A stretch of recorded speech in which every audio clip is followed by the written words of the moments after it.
Folks, Black Star Network is here. Hold no punches. I'm real revolutionary right now. Support this man, Black Media. He makes sure that our stories are told. Thank you for being the voice of Black America, Roland. Stay black. I love y'all. All momentum we have now, we have to keep this going. The video looks phenomenal. See, there's a difference between Black Star Network and Black-owned media and something like CNN. You can't be Black-owned media and be scared. It's time to be smart. Bring your eyeballs home. You dig?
Wednesday, September 18th, 2024, coming up on Roland Martin Unfiltered, streaming live on the Black Star Network. Sean Diddy Combs will stay behind bars after a second judge denied his bond. We'll tell you exactly what that judge said. These maggots are trying everything to win in November in Tarrant County, Texas, where Fort Worth is. Republicans literally tried to block early voting sites on college campuses. Yeah, not expand, but block. And then they admitted it was about trying to help them win. We'll talk to a Tarrant County Commissioner who fought that effort. Also, we'll tell you why the Teamsters have declined to endorse any presidential candidate for the first time in almost 30 years. Basically, it's white men not wanting to support a black woman. The family of a black man shot and killed by D.C. police is urging the Department of Justice to open a civil rights investigation into his death. We'll talk with the family and the attorneys for Justin Robinson. Also, folks, investigative reporter Greg Palast released his documentary, Vigilantes, Inc., America's New Vote Suppression, hit by hitmen. We'll talk about that. He'll be here to discuss that. We'll also tell you what is happening again in Georgia when it comes to suppressing the vote. And how racist can J.D. Vance be? Well, we'll show you. Even though he now knows that Haitians in Springfield, Ohio are there legally, he says, oh, I'm going to still call them illegal aliens. It's time to bring the funk. I'm Roland Martin Unfiltered on the Black Star Network. Let's go. He's got it. Whatever the biz, he's on it. Whatever it is, he's got the scoop, the fact, the find. And when it breaks, he's right on time and it's rolling. Best believe he's knowing. Putting it down from sports to news to politics. With entertainment just for kicks, he's rolling. It's on go, roll, y'all. It's Roland Martin, rolling with Roland now.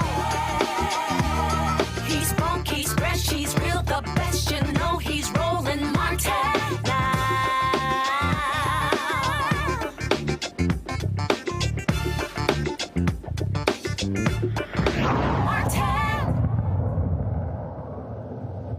Republicans in Texas continue their efforts to try to steal elections. In Tarrant County, Texas, where Fort Worth is, Republicans on the county commissioner's court literally tried to eliminate early voting sites on college campuses.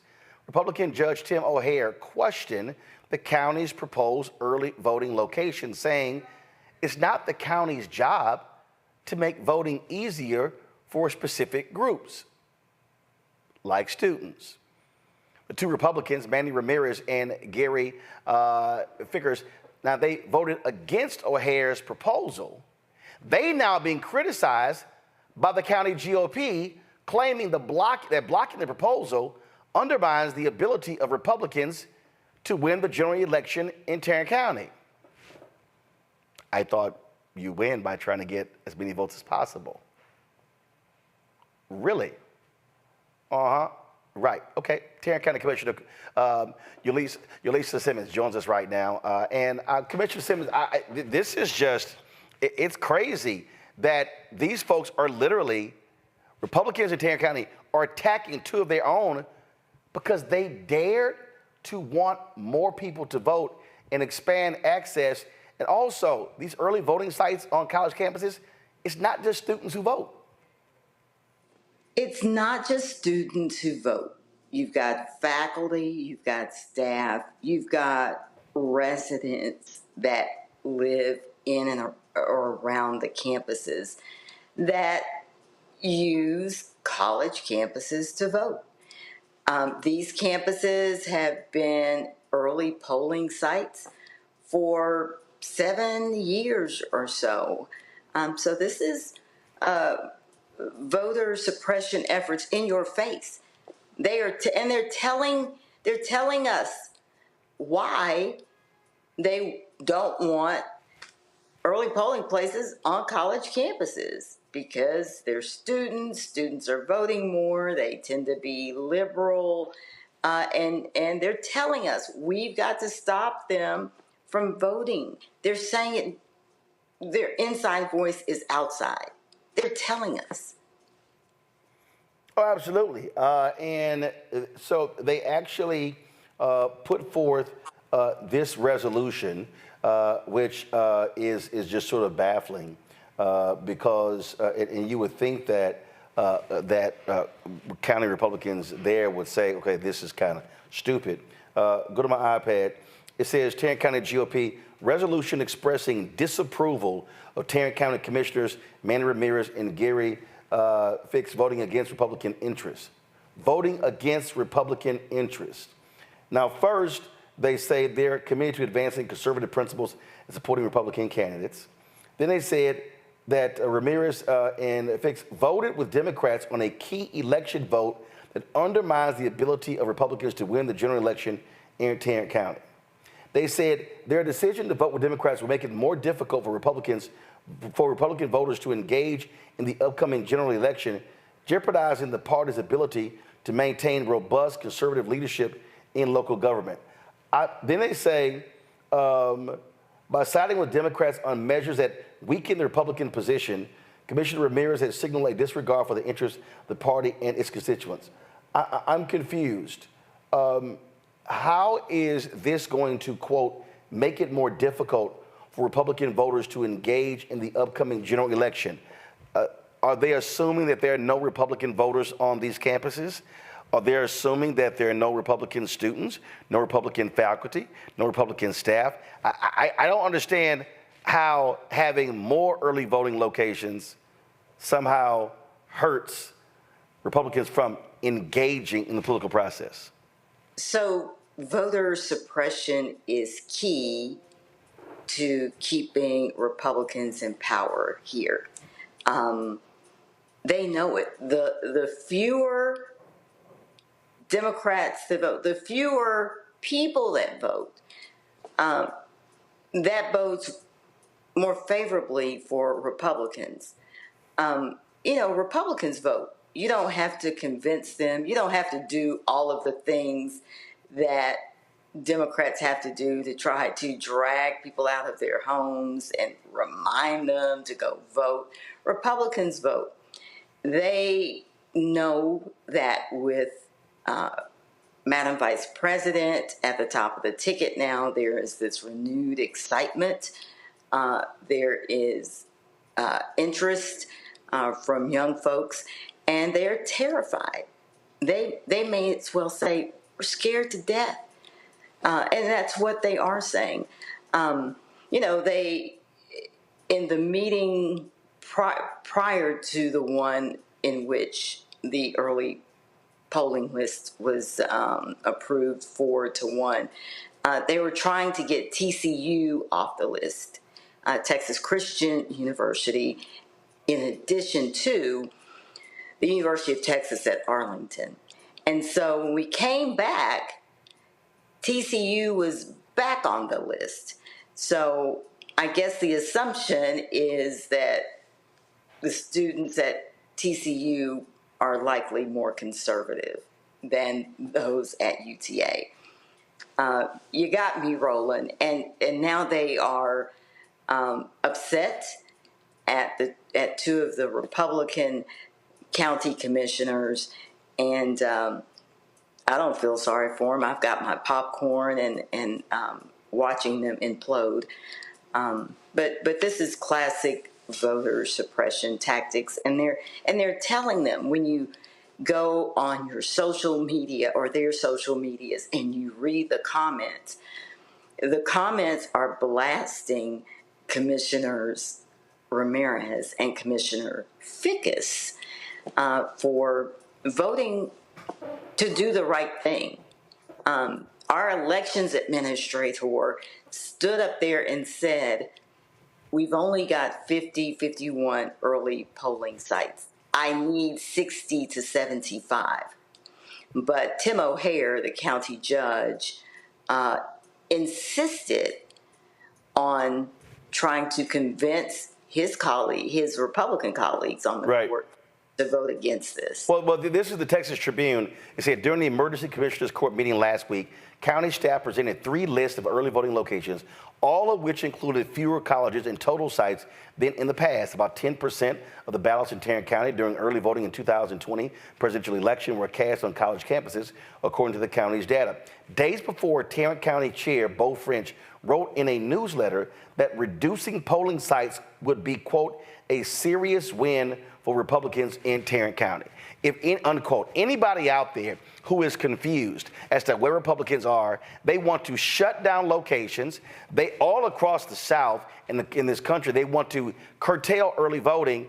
In North Carolina, they specifically targeted early voting because the data showed 70% of black people voted during early voting. They flat out are targeting Democrats, black people, young voters, and I keep telling young white folks, voter suppression ain't just about black and Latinos. It's about y'all too. It is, but let me go back to the targeting. So they also targeted community college campuses. All right, and they targeted. So they put TCU back on the list. So they were safe.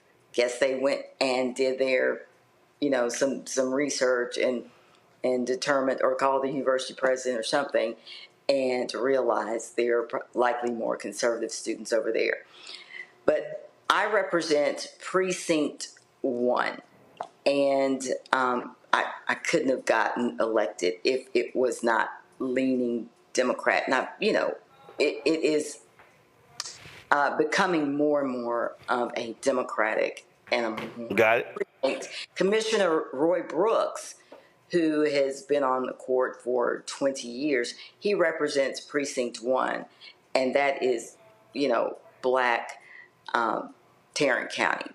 And so the two of us represent the portion of the county. We represent half the county and the portion of the county that has more minorities. And so the schools they targeted, University of Texas at Arlington, TCC South Campus in Commissioner Brooks' precinct, Southwest Theological Seminary in Commissioner Brooks' precinct, and high school stadium in my precinct in Mansfield, Texas, where a tremendous amount minorities vote. So they targeted precincts 1 and 2.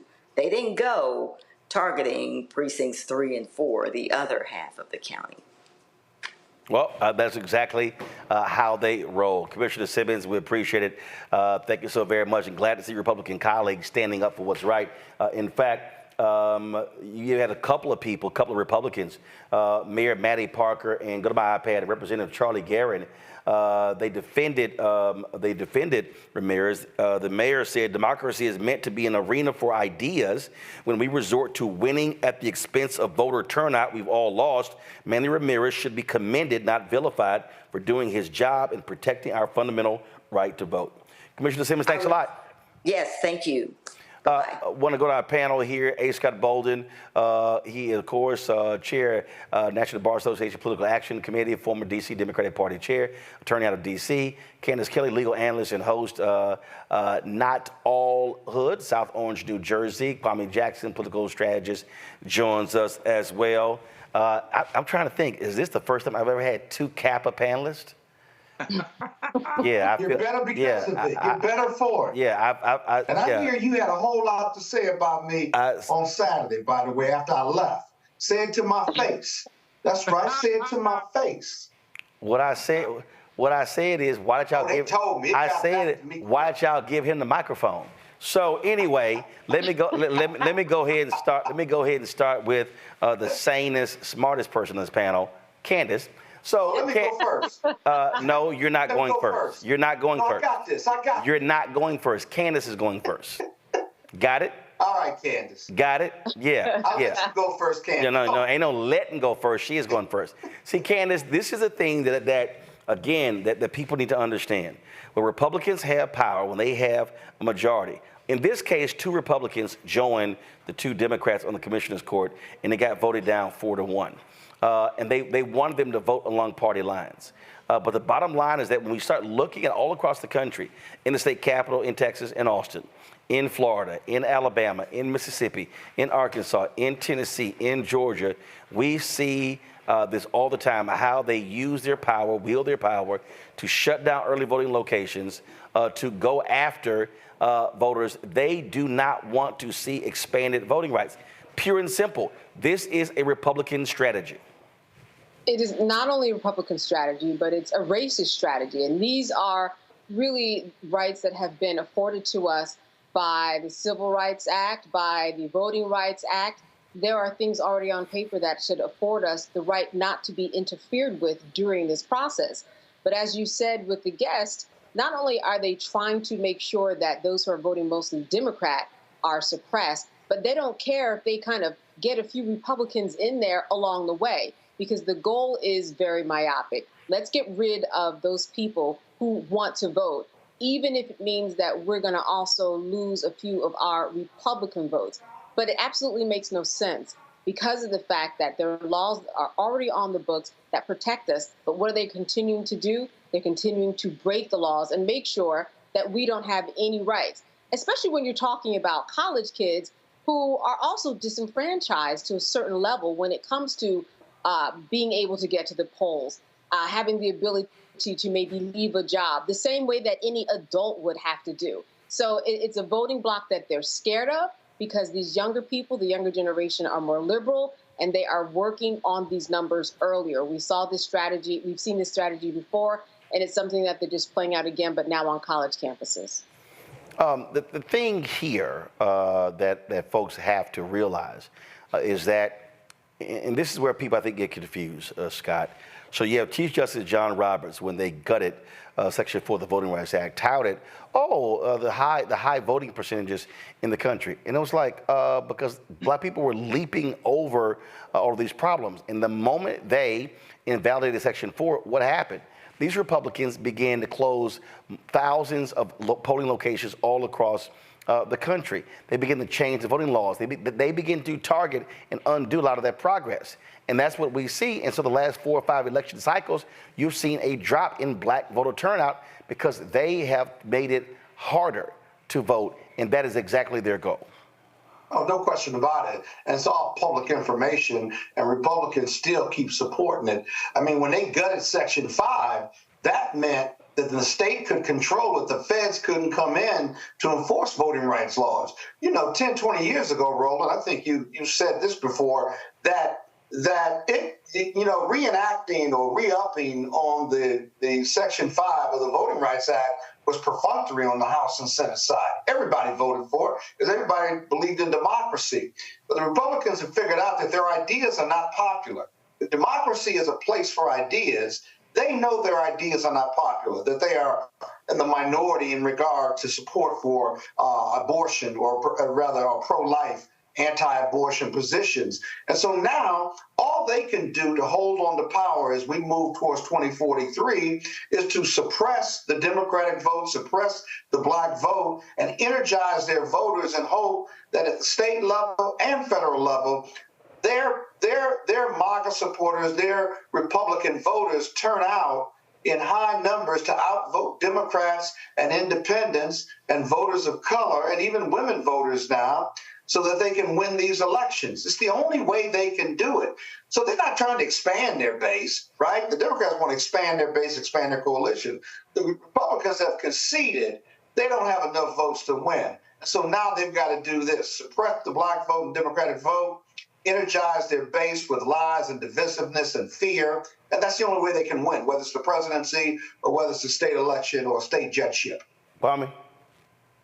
Brother Bolden, I want to say thank you for that introduction, and I want to tell Roland that there are actually 3 Kappas on this panel because I invited a special guest. Throw them up, dog. That's right, Tom. Throw them up. Throw it up. I am live at the University of North Carolina, Sonia Haynes Stone Black Cultural Center. This is my alumni. This is my alma mater. I actually marched for this freestanding Black Cultural Center when I was an undergraduate here from 1992 to 96, and we now have this illustrious facility and this program. But North Carolina is under threat. We all know that. And so I wanted to broadcast live from my alma mater to tell people about the state of North Carolina. Right now, a lot of people don't know that 41 million people turn 18 years of age this year. And those people are all eligible to vote for the first time. Now we're talking about the youth vote. 47% of those millions of people are actually people of color. So not only do you have this huge demographic shift in terms of people of color within the Gen Z voter base, but you also have all these people turning 18 this year. They are trying to shut those people out of the polls. Let's look at North Carolina specifically. In the last election, this election was lost. This state was lost to Donald Trump by 75,000 votes. This is a state of 10.8 million people. We are the 9th largest state. We have 19 electoral college votes, and this university in particular, the University of North Carolina Central, the HBCU, North Carolina A&T, the HBCU, all these great institutions here in North Carolina, the highest concentration of HBCUs in any state in America. Those voters are all egging. They're itching. They are determined to go to the polls and show up and show out. And the state legislature here in North Carolina is also making it difficult for them to achieve victory at the polls, for them to be able to step into the ballot and cast on behalf of their future. So this whole issue comes down to a microcosm right here in North Carolina. We have the Mark Robinson issue and all of his crazy train mess that he's out here spewing. So this state will be pivotal if North Carolina pathway opens up and Vice President Harris is able to win this state. You're going to see a whole different path to the electorate that doesn't have to include the blue wall of the Northeast states. So we're very excited about this, and I'm proud to represent the University of North Carolina and the Sonia Haynes Stone Black Cultural Center and all we're going to do to help bring this election home. And just in case the two of you get confused, just in case y'all get confused, Anthony, go to camera 3. Just in case y'all get confused. Oh, God. Just in case y'all are confused. Is it big enough? This is an alpha house. And that's why there's an image of Dr. King right in this same studio. So y'all can have Kaepernick, but guess what? He ain't got no statue on the Mall on Washington. Here we go. And matter of fact, before I go to break, let me remind you that after you leave the King Memorial, I want you to then go to Capitol Hill, and when you go by the Supreme Court, bow down to that monument to Thurgood Marshall at the Supreme Court. And then when you leave, the Supreme Court. No. Really? Then when you leave the Then when you leave the Supreme, come on, man. Scott, stop talking. See, y'all wrote checks your ass can't cash. And see, then when you leave the Supreme Court, I want you to then go to Washington D.C. and look at that monument to Marion Barry, another alpha man. So do understand. His lawyers were capitalists. Do understand. Y'all are a youth group. Youth group, okay. There's only one fraternity. The rest of you are youth groups. Yeah, I don't think. I'll be right back. I'll be right back on Roland Martin Unfiltered on the Alpha Black Star Network.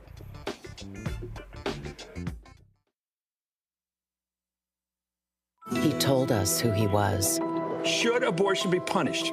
There has to be some form of punishment. Then he showed us. For 54 years, they were trying to get Roe v. Wade terminated, and I did it, and I'm proud to have done it.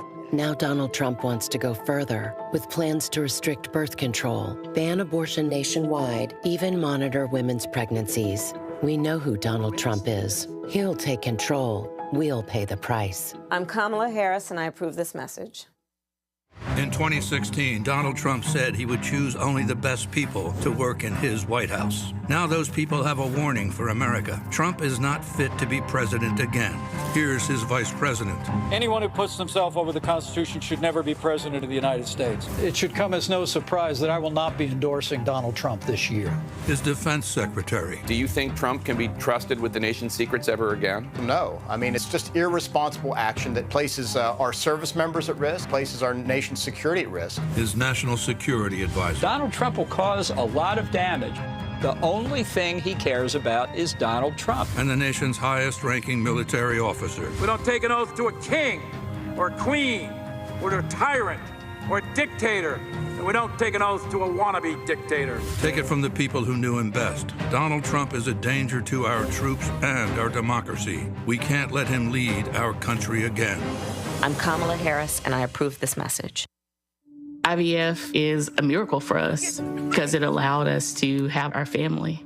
After having my daughter, I wanted more children, but my embryo transfer was canceled 8 days before the procedure. Donald Trump overturning Roe v. Wade stopped us from growing the family that we wanted. I don't want politicians telling me how or when I can have a baby. We need a president that will protect our rights, and that's Kamala Harris. I'm Kamala Harris, and I approve this message. Here's a 78-year-old billionaire who has not stopped whining about his problems. Oh, she had a big crowd. Oh, the crowd. This weird obsession with crowd sizes. It just goes on and on and on.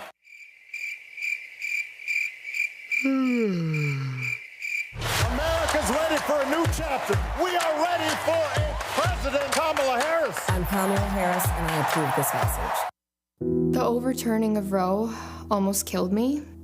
I had a blood clot in my uterus that caused my labor to have to be induced because of the overturn of Roe v. Wade. I wasn't able to get life-saving treatment sooner. I almost died. And that's because of the decision that Donald Trump made. I was able to get Roe v. Wade terminated, and I'm proud to have done it. The doctors and nurses were afraid that if they treated me in the incorrect way, that they would be prosecuted for that. And that's appalling. Donald Trump says that women should be punished. Do you believe in punishment for abortion? There has to be some form of punishment. For the woman? Yeah. I believe that women should have reproductive freedom to make the choices about their own bodies. 4 more years of Donald Trump means that women's rights will continue to be taken away one by one by one by one. This has to stop because women are dying. I'm Kamala Harris, and I approve this message. Hi, I'm Jo Marie Payton, voice of Sugar Mama on Disney's Louder and Prouder Disney Plus, and I'm with Roland Martin on Unfiltered.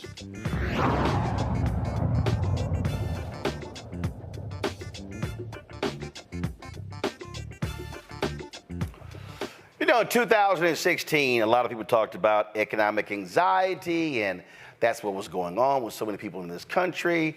No, it was also race. It was absolutely race. And we see this now. The Teamsters, for the first time in 30 years, will not be endorsing a presidential candidate. Why is that? Now check this out. General President Sean O'Brien, who spoke at the Republican National Convention but was not offered a speaking slot at the Democratic National Convention, said in a statement that neither major candidate was able to make serious commitments to our union to ensure the interests of working people are always put before big business. This decision comes 2 days after senior leaders met with Harris as they weighed whom to endorse last month. Now, first, before I even get to what happened last month, let me remind y'all of something. President Joe Biden, Vice President Kamala Harris, saved the pensions of 350,000 Teamsters workers. Let me say that again. Some nearly $40 million. That actually happened. Do you know who cast the tying vote? Vice President Kamala Harris. So explain this to me. Explain this to me when the Teamsters took a poll of their members. Took a poll of their members. This was April through July. Go to my iPad. Let's go. Biden got 44.3%. Trump got 36.3%. RFK got 5.6%. Cornel West got 1.7%. Then all of a sudden, Biden drops out. Harris gets 34%. Trump gets 59.6%. The other candidates get 6.4%. What changed? Oh, the black woman. The black woman is now at the top of the ticket. The reality is, the Teamsters is full of a bunch of white men, white conservative men. What this also tells you is that this notion of when you provide an economic reason for them to vote for you, they still are not going to vote for you. Yes, Biden-Harris saved their asses. And this is how the Teamsters reward them. Now, last month, the Teamsters National Black Caucus Executive Board endorsed Vice President Harris. Okay? As a result of this decision, a number of other Teamsters organizations across the country, they have been endorsing Vice President Kamala Harris. Since this decision came down, a number of various Teamsters groups have come out in support. In California, 300,000 Teamsters across California, Nevada, Hawaii, and Guam endorse Harris Walls. In addition to that, let's see here. So there was another tweet that came forward. Give me 1 second so I can find it. This has literally been happening in the last 25, 30 minutes as more big. Oh, so in Michigan, let's see, give me 1 second. In Michigan, the Michigan Teamsters Joint Council, 245,000 active and retired members, and the Teamsters Joint Council, 300,000 members in Nevada, actually endorsed Vice President Kamala Harris and Tim Walz. And so what you're seeing is you're seeing individual states make this move as a result of what happened on the national level. It is idiotic for the Teamsters president to say, they were unsure. Let's be real clear. Donald Trump doesn't give a damn about the unions.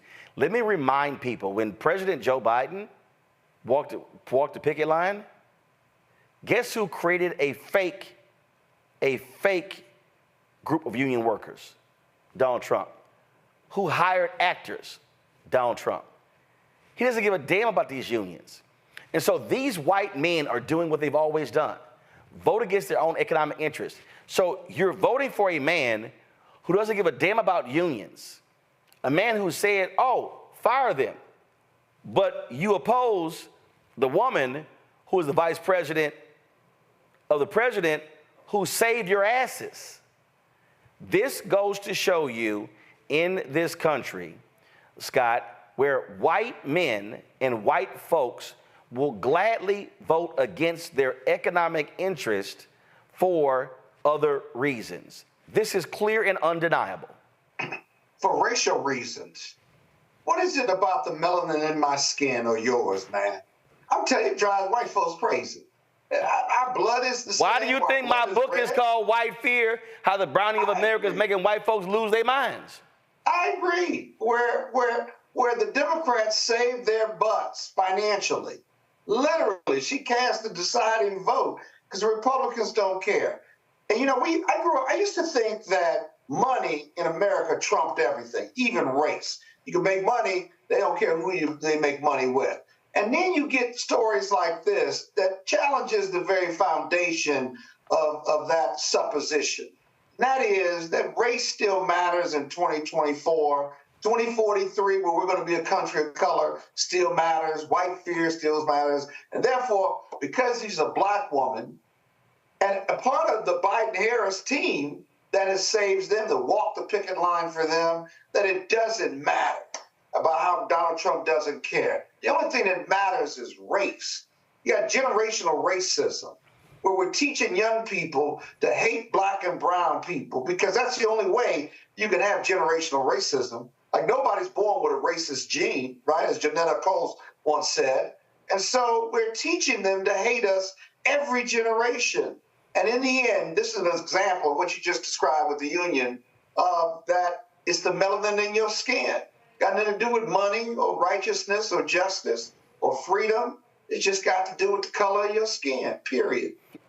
Kwame, here's the reality. 2022, $36 billion was passed by Congress, supported by Biden-Harris, to shore up troubled pensions. Go to my iPad. 600,000 Teamsters pensions were shored up. 600,000. This is their statement from July 29th. Today's action protects the pensions of 70,000 workers and retirees in New England, including 6,000 in New Hampshire.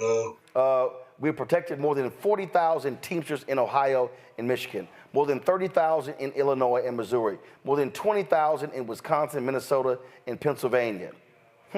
So this is actually right here. And it says, look at this here. Because of the American Rescue Plan and the support of congressional Democrats who passed it without a single Republican vote, over 1 million union workers and retirees have already been protected from brutal cuts of up to 75% to the pensions they sacrificed so much to secure. But 59% of these Teamsters will happily go along and support Trump, who doesn't give a damn about unions at all. Roland, let me share a few stats with you that I actually just recently looked up. The Teamsters gender ratio is 81% male, 19% female. The Teamsters are 61.4% white and 17% Hispanic or Latino.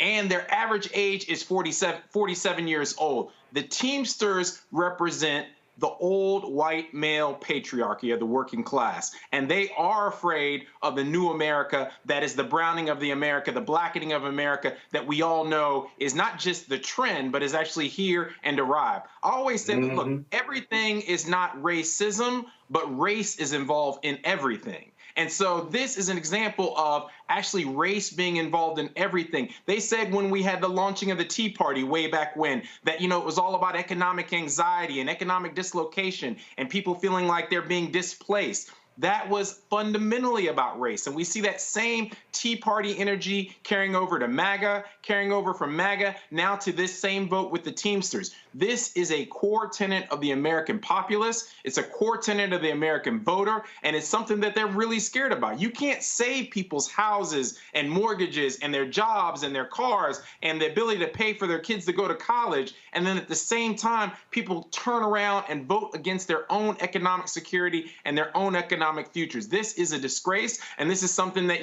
this is something we always have to deal with as a legacy of the American experience. And Candace, the reality is, when you look at the UAW, the AFL-CIO, the NEA, ASME, Communication Workers of America, numerous unions are supporting Harris-Walz.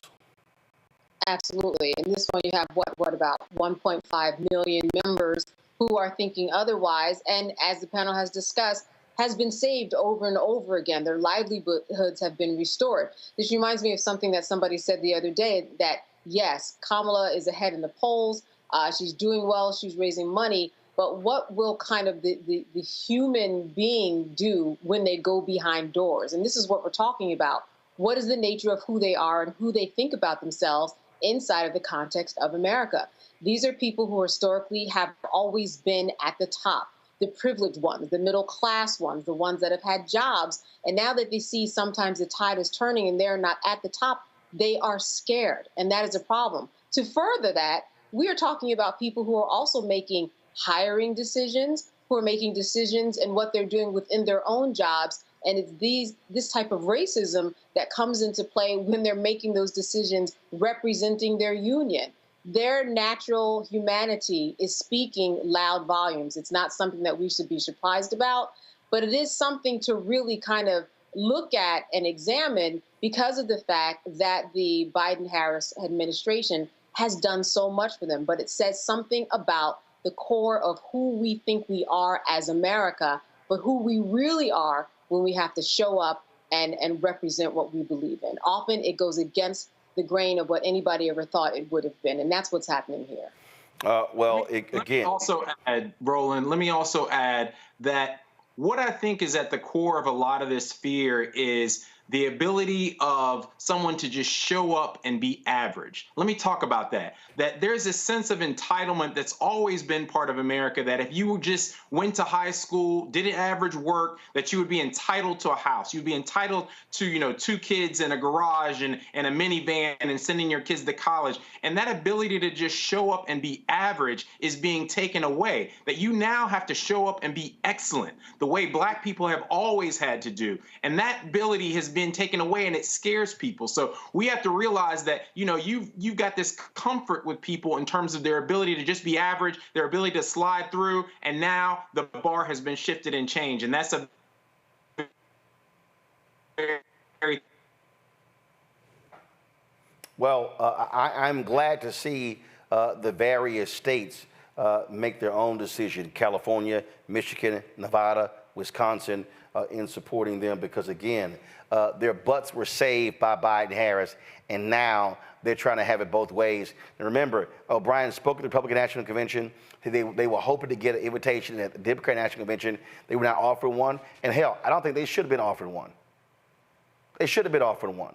Bottom line is, you want to play that game? Nah, I'm not giving you a prime speaking spot if you don't want to sit here. And when you purposely spoke at a convention where those folks are against workers and routinely vote against unions, nah, hell no. I'm with that 100%.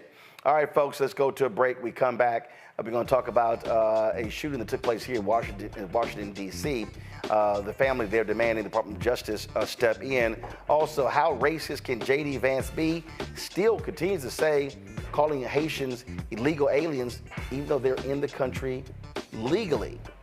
Lots we're going to be talking about as well. Plus, Diddy, he ain't getting out of jail. We'll tell you what happened today in court. It is time. Of course, it's time for us to go to a break. Be sure to support Roland Martin Unfiltered and the Black Star Network. There are multiple ways you can do so. Remember, Cash App is really out there tripping. They're like capping the daily transactions. And so there are 3 Cash Apps if you want to support us. First Cash App is $RM Unfiltered. If you have a problem with that one, go to Uncle Roro Martin. Third one, go to Black Star Network, BOK Star Network. Those are the three Cash Apps, our only Cash Apps that we have, so please support us that way. Then, of course, you also can support us via PayPal, R Martin Unfiltered. Venmo is RM Unfiltered. Zelle, Roland@RolandSMartin.com, Roland@RolandMartinUnfiltered.com. Be sure to download the Black Star Network app, Apple phone, Android phone, Apple TV, Android TV, Roku, Amazon Fire TV, Xbox One, Samsung Smart TV. And of course, be sure to get a copy of my book, White Fear, How the Browning of America is Making White Folks Lose Their Minds. Available bookstores nationwide. Get the audio version on Audible. We'll be right back. He told us who he was. Should abortion be punished? There has to be some form of punishment. Then he showed us. For 54 years, they were trying to get Roe v. Wade terminated, and I did it, and I'm proud to have done it. Now Donald Trump wants to go further with plans to restrict birth control, ban abortion nationwide, even monitor women's pregnancies. We know who Donald Trump is. He'll take control. We'll pay the price. I'm Kamala Harris, and I approve this message. In 2016, Donald Trump said he would choose only the best people to work in his White House. Now those people have a warning for America. Trump is not fit to be president again. Here's his vice president. Anyone who puts himself over the Constitution should never be president of the United States. It should come as no surprise that I will not be endorsing Donald Trump this year. His defense secretary. Do you think Trump can be trusted with the nation's secrets ever again? No. I mean, it's just irresponsible action that places our service members at risk, places our nation's security at risk. His national security advisor. Donald Trump will cause a lot of damage. The only thing he cares about is Donald Trump. And the nation's highest-ranking military officer. We don't take an oath to a king or a queen or to a tyrant or a dictator. And we don't take an oath to a wannabe dictator. Take it from the people who knew him best. Donald Trump is a danger to our troops and our democracy. We can't let him lead our country again. I'm Kamala Harris, and I approve this message. IVF is a miracle for us because it allowed us to have our family. After having my daughter, I wanted more children, but my embryo transfer was canceled 8 days before the procedure. Donald Trump overturning Roe v. Wade stopped us from growing the family that we wanted. I don't want politicians telling me how or when I can have a baby. We need a president that will protect our rights, and that's Kamala Harris. I'm Kamala Harris, and I approve this message. Here's a 78-year-old billionaire who has not stopped whining about his problems. Oh, she had a big crowd. Oh, the crowd. This weird obsession with crowd sizes. It just goes on and on and on.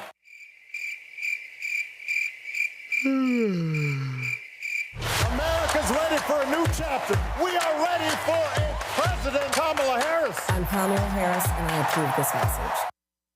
The overturning of Roe almost killed me. I had a blood clot in my uterus that caused my labor to have to be induced because of the overturn of Roe v. Wade. I wasn't able to get life-saving treatment sooner. I almost died. And that's because of the decision that Donald Trump made. I was able to get Roe v. Wade terminated, and I'm proud to have done it. The doctors and nurses were afraid that if they treated me in the incorrect way, that they would be prosecuted for that. And that's appalling. Donald Trump says that women should be punished.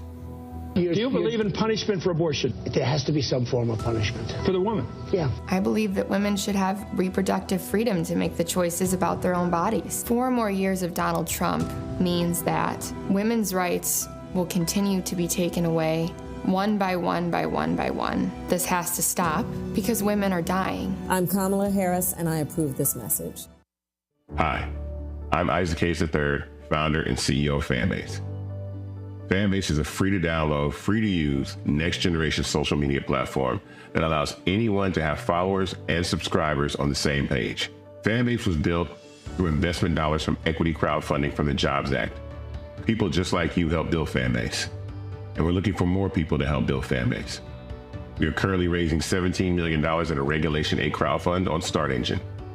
We've already crossed $2.1 million, but we're looking to raise more capital from people just like you that deserve the opportunity to invest in early-stage startups without having to be accredited investors.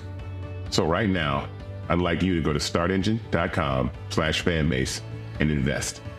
The minimum to invest is $399. That gets you 60 shares of stock in Fanbase right now, today.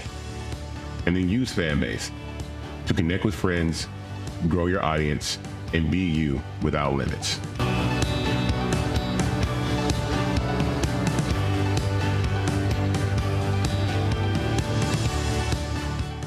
When you talk about blackness and what happens in black culture, we're about covering these things that matter to us, speaking to our issues and concerns. This is a genuine people-powered movement. There's a lot of stuff that we're not getting. You get it, and you spread the word. We wish to plead our own cause.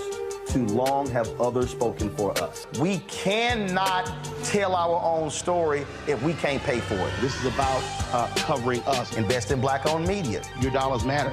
We don't have to keep asking them to cover our stuff. So please support us in what we do, folks. We want to hit 2,000 people, $50 this month, raise $100,000. We're behind 100,000, so we want to hit that. Y'all money makes this possible. Checks and money orders go to P.O. Box 57196, Washington, D.C. 20037-0196. The Cash App is $RM Unfiltered. PayPal is R Martin Unfiltered. Venmo is RM Unfiltered. Zelle is Roland@RolandSMartin.com.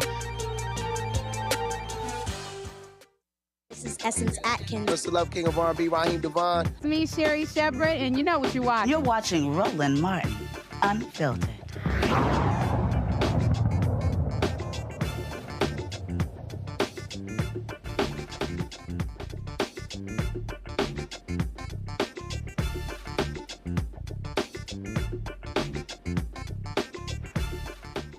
The family of a D.C. man who was killed by police, they want the Department of Justice to investigate the shooting. 2 police officers fatally shot 26-year-old Justin Robinson in the early morning of September 1st after police responded to a vehicle that had crashed into a McDonald's. When officers arrived at the scene, Robinson lay unresponsive in the car with what appeared to be a gun in his lap. The nearly 30-minute body cam video has been released. We're going to show you about 4 minutes of it. Before we play it, we certainly want to warn you what we're about to play. Some of you, if you want to step away or turn, we understand that. So now it's time for you to leave the room to turn away. This is something we often do with many of these videos, and unfortunately we show a number of them, but of course it's important to highlight what all too happens to African Americans in their interaction with police officers. So here's the video. Movement. I got movement. Sir, keep your hand off the gun. Sir! Put your hands up! Hands up! Hands up! Hands up! Hands up! Hands up! Sir, don't touch the gun! Hands up! Hands up! Hands up! Hands up! I'll shoot you.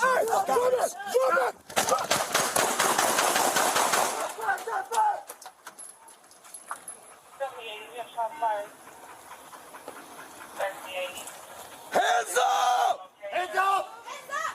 Hey, sir, just by shots fired. Hey, we have eye on the firearm. Got the firearm? Firearm recovered. Move back, move back. Back! Hey, start the board! No, back to the car, back to the car. No. Back to the car. No, we gotta treat him, bro. Hey, firearm is safe out of the way. Hey, you have any other firearms, bro? Shit. All right. Stop.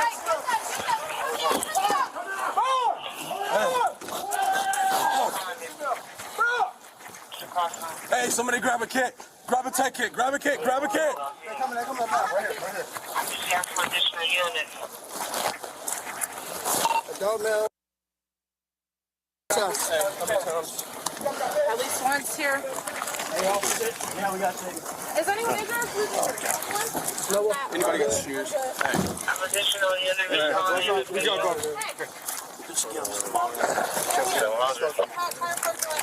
Copy that, sir. Here, let me cut. Somebody want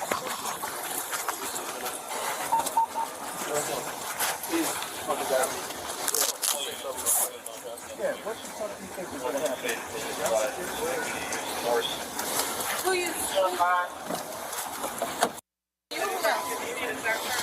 I don't know, Sarge. 7080. We're gonna have an MPD for 4.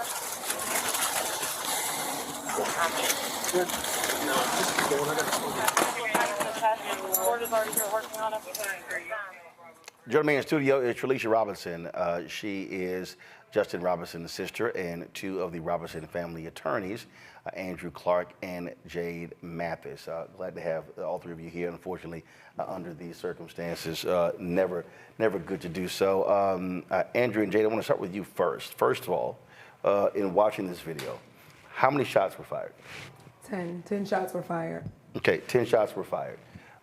Did his vehicle run into the McDonald's? So what happened? How did we arrive at this situation? So that's the thing, Roland, is once we see the body-worn camera, the car had already been in an accident at the McDonald's, and Mr. Robinson was already unresponsive. And when the officers arrived on scene, they were there for about 30 minutes prior to the shooting taking place, and they were looking at an unresponsive man. So, hold on. So they were on the scene for 30 minutes? Correct, trying to devise a plan, yes. Had anyone approached the car during that time? There were officers surrounding the vehicle, and they kind of peeked in and could tell that he was still out of it or asleep. So they did that a few times. They did that for about 15 minutes? About 7 to 8 officers. They continued to circle the car and make plans themselves of how they would approach the car, but none of them were logical plans, obviously. Okay, so 15 some odd minutes go by and they approach the car. He's unresponsive. And then what? He wakes up? So that's still something that we're investigating because the video that they've released is blurred out. And it's hard to see if Mr. Robinson is coming to and then passes back out. So they haven't provided an unredacted video? That's absolutely correct, Roland. Okay. Yes. All right, so he's unconscious and then he maybe wakes up. Did he have a gun? So there was a gun that was recovered, and that was what the officer states when they come on the scene, that they do see a firearm. That's correct. Okay, in the video that we showed, and it was hard to tell, at any point, did he raise the gun? Did he point it at any officer? And that's part of the investigation. And based off of what we've seen on the video, it's not clear that there was ever a gun raised. We do see later on that there's a gun recovered, but based on, I was going forward and backwards on this video several times, and I see empty hand. I guess where I'm confused, and guys, if y'all can go back to the beginning of it, where I'm confused, you've got multiple police officers surrounding a car. There's been an accident, unresponsive. Yes. You don't know if this person is unconscious. Yes. Obviously, an individual is, they are not necessarily in their right mind because when you have an accident, you come to or whatever the heck. And so what I'm trying to understand is, again, if that many officers are surrounding a car, go back to the beginning of the video, then I want you to freeze it. Because I'm just trying to understand. How they approach this. All right, so guys, come on.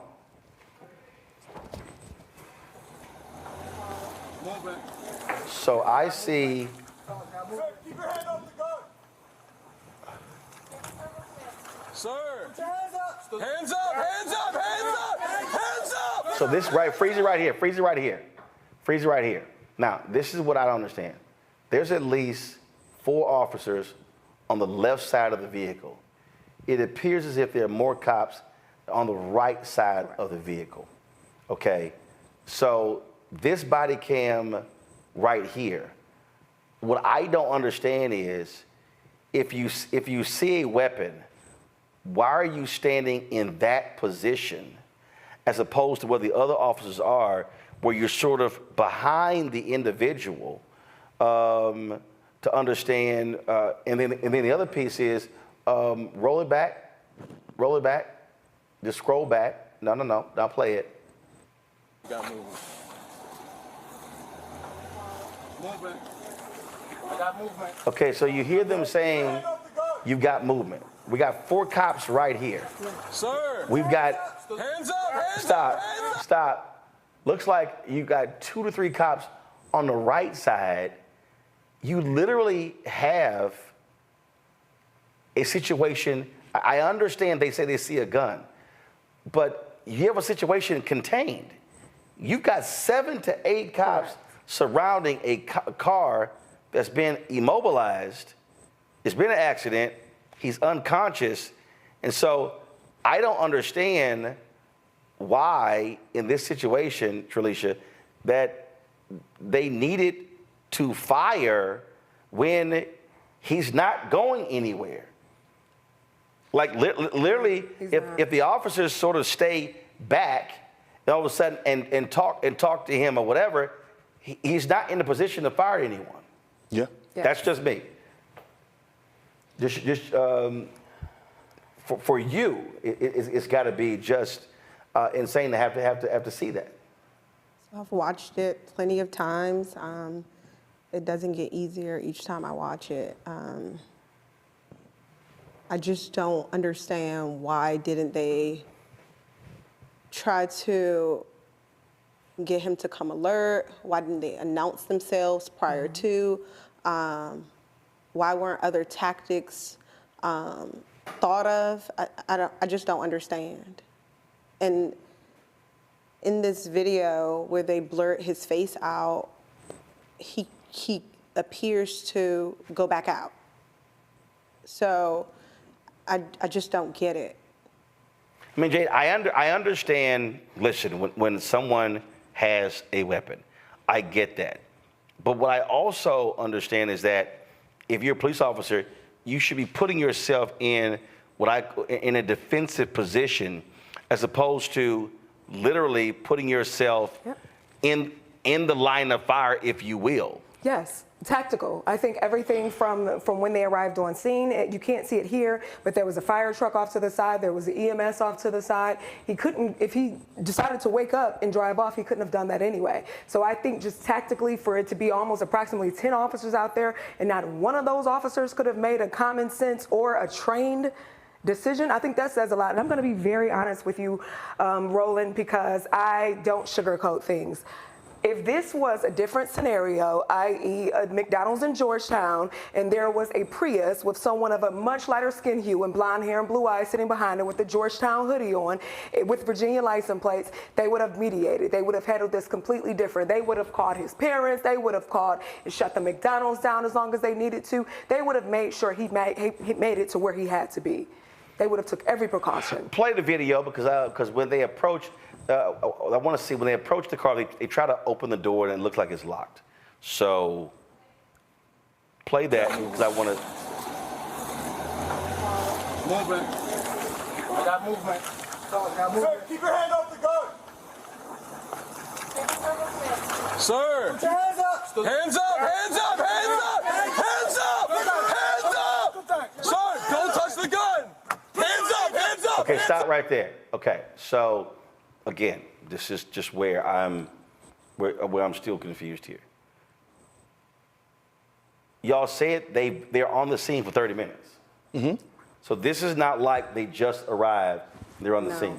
Absolutely. So frankly, he's been unconscious the entire time. All this time. Mm-hmm. Right. What I don't understand is, and again, if you approach a vehicle, you see someone unconscious, and you see, let's say, you say there's a gun in the lap. Okay, they're unconscious. What I don't understand is fire departments have tools to unlock cars. Yes. They could have used a bullhorn to wake them up. The fire department was there. They could have used no. But follow me here. If this takes place almost 30 minutes after they arrive there, he's unconscious for 30 minutes. Yes. I don't understand how you don't come to another solution because he's not conscious. Do you try to jimmy the car, unlock it, and then again he may still be unconscious? You obviously want to be careful because you don't want to get shot. You're watching him. You could have someone, a cop on the other side. The thing that I always get at is death is death. Yes. And you don't come back from death. Mm-hmm. And all the decisions leading up to that plays a role in this. What is the police department's response? So far, the police department has not really responded to this action, which is normal. We've done several of these cases in Washington, D.C. and Maryland and also in Virginia, and they usually don't respond. What's further troubling about the response that they did have is they have no answer, Roland, to whether or not putting a gun in someone's car as they're waking up from being unconscious for we don't know how long, whether or not that's protocol for MPD. There was a case a few years ago for Antoine Gilmore. He was a young man who, in a similar situation, he was sleeping. The police noticed that there was a gun in his waistband. When he came to, unlike Mr. Robinson, Mr. Gilmore drove off, and they shot him, and they killed him because he was driving off. When is this going to stop, Roland? We have been experiencing this kind of policing since 1700, since slavery. When are the cops going to become woke? When are they going to stop treating us all like we're someone's property? Have you, the request to DOJ, is that in a letter, phone call? How have you made that request? So we had a press conference outside 2 days ago, the DOJ, and I believe we're following up Absolutely. on that request. Yes. So what normally happens with this process is we file a letter of intent with the District of Columbia. Mm-hmm. And independently, DOJ has to make a decision on whether or not they are planning to further investigate this issue. Now, the lens that they look at is a little bit different than the lens that we're looking at it. They will not bring a case unless they feel that they have beyond a reasonable doubt. Right, that's the right for correct. Gotcha. Correct. They won't even bring it. Now, against one of us, if we were to do something like that officer did, we don't need beyond a reasonable doubt to be charged. We need probable cause. But for officers, it's a different standard. Tralisha, who was your brother? What did he do? He worked for the Office of Attorney General. He worked for Cure the Streets. So What's that? That's like I want to say a program that's in the District of Columbia to help combat the violence in the District of Columbia. How old was he? You said how old was he? He was 25 years old. Wow. Yep. That is just beyond sad there. Well, we appreciate y'all being with us. Keep us updated.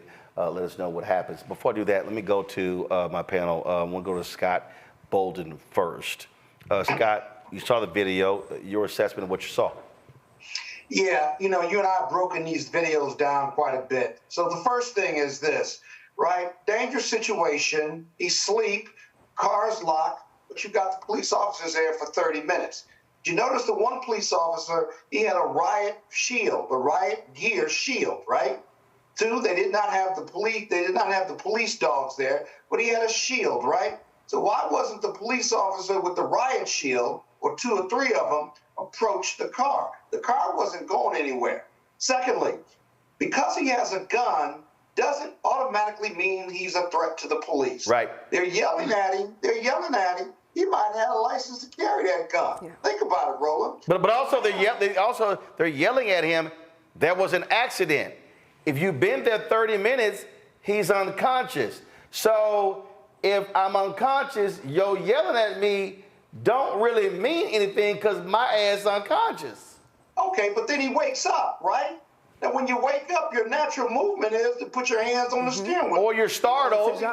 He doesn't know what's going on. He knows he has the weapon, but he's never, at least based on the video, has never picked the weapon up and been a threat. You can have a gun in your car. It can be illegal, but I don't need to be shot and killed because until I become a threat to the police, and then what happens? Then deadly force shouldn't be used against me on the Tennessee v. Garner. Then lastly, what started them shooting was that someone yelled, "We got a shooter, we got a shooter." Now, I didn't hear any gunshots, but apparently one of the police officers believed that they saw him pick up the gun or touch the gun. Touching the gun is not a shooter. And as soon as they announced, "We got a shooter, we got a shooter," everybody's relying on that statement, and then they unload 10 rounds in there and kill him, right? Now, how many of those police officers were threatened? How many third parties were threatened by this violence disruptor?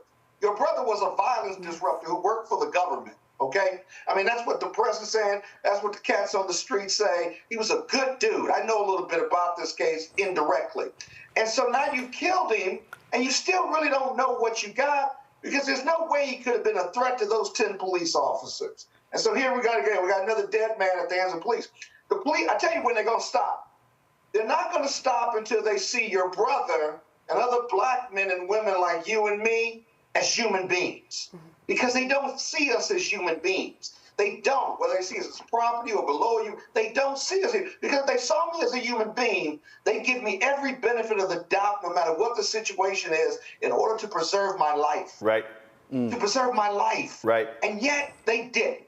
Candace. That Roland, that's what I see. I'm tired of talking about these, because you're going to have more coming forward. Yep. We've done a whole lot in the past. This is Philander. This is almost worse than Philander Castile in Minnesota. You think?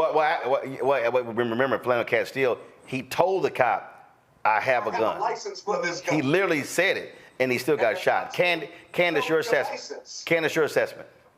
And let me just piggyback off of what he said. The benefit of the doubt is key here. Because, again, she already said it on the panel, had he been in another neighborhood, he would have been approached as if he had maybe a heart attack. Or some type of, brain hemorrhage or something that knocked him out. That's generally what the police would do if you were in another neighborhood and you looked a different way. Obviously, excessive force. Too long to wait if you are trying to save someone and he appears unconscious. This is a person that needs medical help, probably. Nobody moved on the basic understanding of what it means to protect and serve. And finally, what I want to say is that even when they did bark orders at him, you couldn't even understand what they were saying. And I'm sitting here on the outside. I know he could not have understood what they were all barking at him at the same time on the inside of that car. You literally audibly just couldn't make sense of what was going on. And that is a problem, which is why the Department of Justice has to get involved, because this was so many officers that were congregated and they all had the same wrong baseline idea about how to carry out their job. Patterns and practices has to be established here the same way that they did in Baltimore and Ferguson and Cleveland and Chicago, to figure out what is going on here. Why do police officers keep acting in a way that is so inhumane? I mean, we know the answer because they don't know us and they fear us, but what does it take to correct that? The Department of Justice has to get involved. Kwame. What was the rush? They had been there 30 minutes. What was the rush? Right. Police seem like they're rushing. I had a case, real quick, I had a case of a Haitian mentally ill patient who would lock himself in the bathroom with a hammer and a knife. This was about 10 years ago. The police were in his apartment. They had no translator. They had him cornered in a little bathroom. And instead of waiting, they opened the door, bum rushed him, and shot him. He didn't even have a weapon, and shot him dead, because they were in some rush, some built-in rush in their head. Makes no sense. So there is a pattern in practice that they're making really bad decisions in D.C. on this. Kwame, real quick. Kwame, go ahead. We have all seen videos of white males and white females armed with weapons where the police have taken their time to not rush to judgment, to de-escalate the situation, and not result in a fatality. I just recently came back from the Democratic National Convention with Roland Martin. I had the chance to meet Trayvon Martin's mother. I had the chance to meet Eric Garner's mother and talk with them about their feelings. But we see this pattern continuing over and over again. We have to ask ourselves, why is there a humanity gap? Why is there a humanity gap in terms of how they see us, how they perceive us, and why they fear us? Why did Terrell Davis have this same situation? It didn't result in a death, but it resulted in him being removed from a plane in front of his family and handcuffed because he got in a small altercation on an airplane as a black man, as a dark-skinned, muscular black man. Why did Tyreek Hill in Miami just have this situation happen where a traffic violation resulted in him being arrested and thrown to the ground and manhandled, all because of that humanity gap? So this humanity gap continues to be amplified, and oftentimes it results in tragic incidents and fatalities like this. So I want to offer my condolences to the sister of Mrs. Robinson, and hopefully the Department of Justice will be involved in this case. Final comment, Jade. One last thing, I don't know if you all were able to identify it on the video, but one of the officers said probably about 5 or 6 minutes before they approached the car that I need deadly coverage and I need extradition. And I'm not understanding why. Like, where are you going? Are you in Afghanistan? Are you in Iran? Are you going to war? But he did have the intention of going to war and needing deadly coverage because he probably already knew that what was going to demise and he was going to kill him. So Roland, they needed deadly coverage because they knew they had a gun. So that's not necessarily wrong, but then they said extradition. And that's key, because extradition means go in the car, grab him. That means bust the window and grab him through the window before he can get to the gun. It's going to take two of them to do it, or somehow open that door and drag him out without using deadly force. They didn't do extradition. They just went with, he's a shooter, we got a shooter. Once they make that command, everybody opens fires. Completely unreasonable. Indeed. Again, Jay, Tralisha, Andrew, we appreciate it. Keep us abreast of what happens next. Thank you, Roland. For having us. Folks, so when we come back, we'll talk about the continued attack on voting rights with Greg Palast, who has a new documentary out showing what's happening in this country and showing why we must be vigilant, especially when it comes to protecting our right to vote against Republicans nationwide. You're watching Roland Martin Unfiltered on the Black Star Network. Back in a moment. He told us who he was. Should abortion be punished? There has to be some form of punishment. Then he showed us. For 54 years, they were trying to get Roe v. Wade terminated, and I did it. And I'm proud to have done it. Now Donald Trump wants to go further with plans to restrict birth control, ban abortion nationwide, even monitor women's pregnancies. We know who Donald Trump is. He'll take control. We'll pay the price. I'm Kamala Harris, and I approve this message.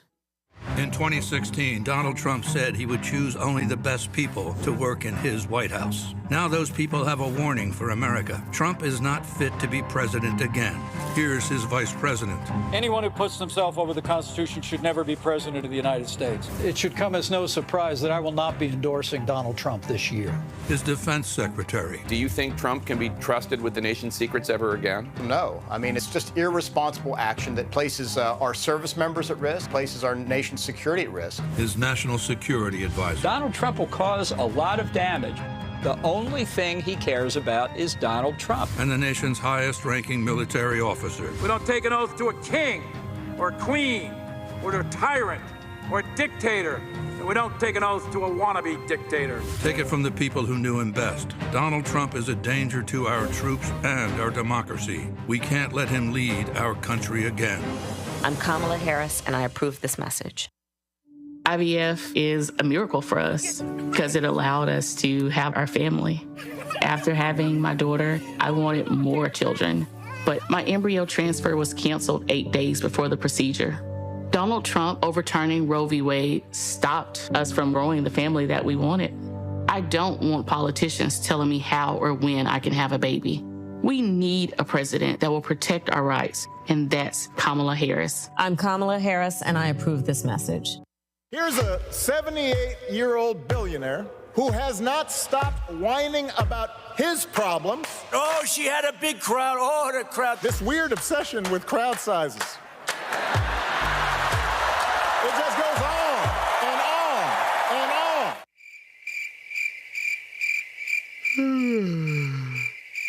America's ready for a new chapter. We are ready for a President Kamala Harris. I'm Kamala Harris, and I approve this message. The overturning of Roe almost killed me.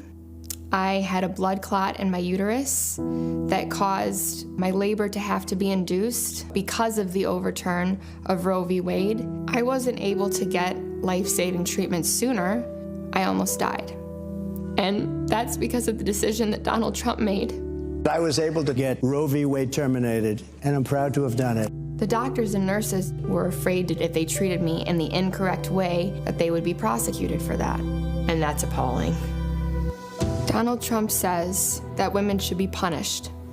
Do you believe in punishment for abortion? There has to be some form of punishment for the woman. Yeah. I believe that women should have reproductive freedom to make the choices about their own bodies. 4 more years of Donald Trump means that women's rights will continue to be taken away one by one by one by one. This has to stop because women are dying. I'm Kamala Harris, and I approve this message. Carl Payne pretended to be Roland Martin. Holla!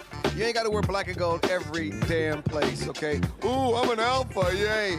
All right, you're 58 years old. It's over. And you are now watching Roland Martin Unfiltered. Uncut, unplugged, and undamn believable.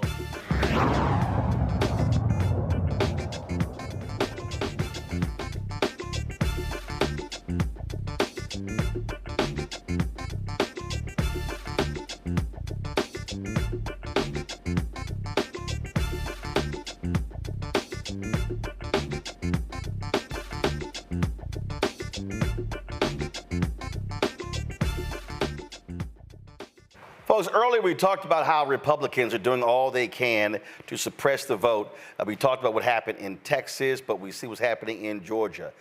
Greg Palast, the investigative reporter, has a new documentary. It is called Vigilantes, Inc., America's New Vote Suppression Hitmen.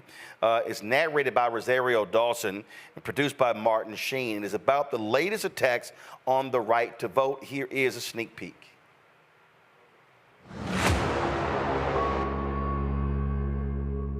You're telling me 2,600 miles away, 2 days for an election, that if I want to vote, all I have to do is show up and prove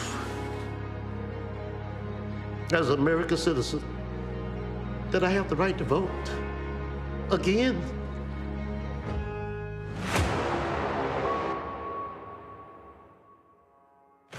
Is this an attempt to remove a lot of Democrats, black people from voting to win the election? I am far from that, sir, and you have crossed the line. And today to come out and not be able to vote and no one can give you an explanation, like, it's extremely emotional and it bothers me. It bothers me to my core.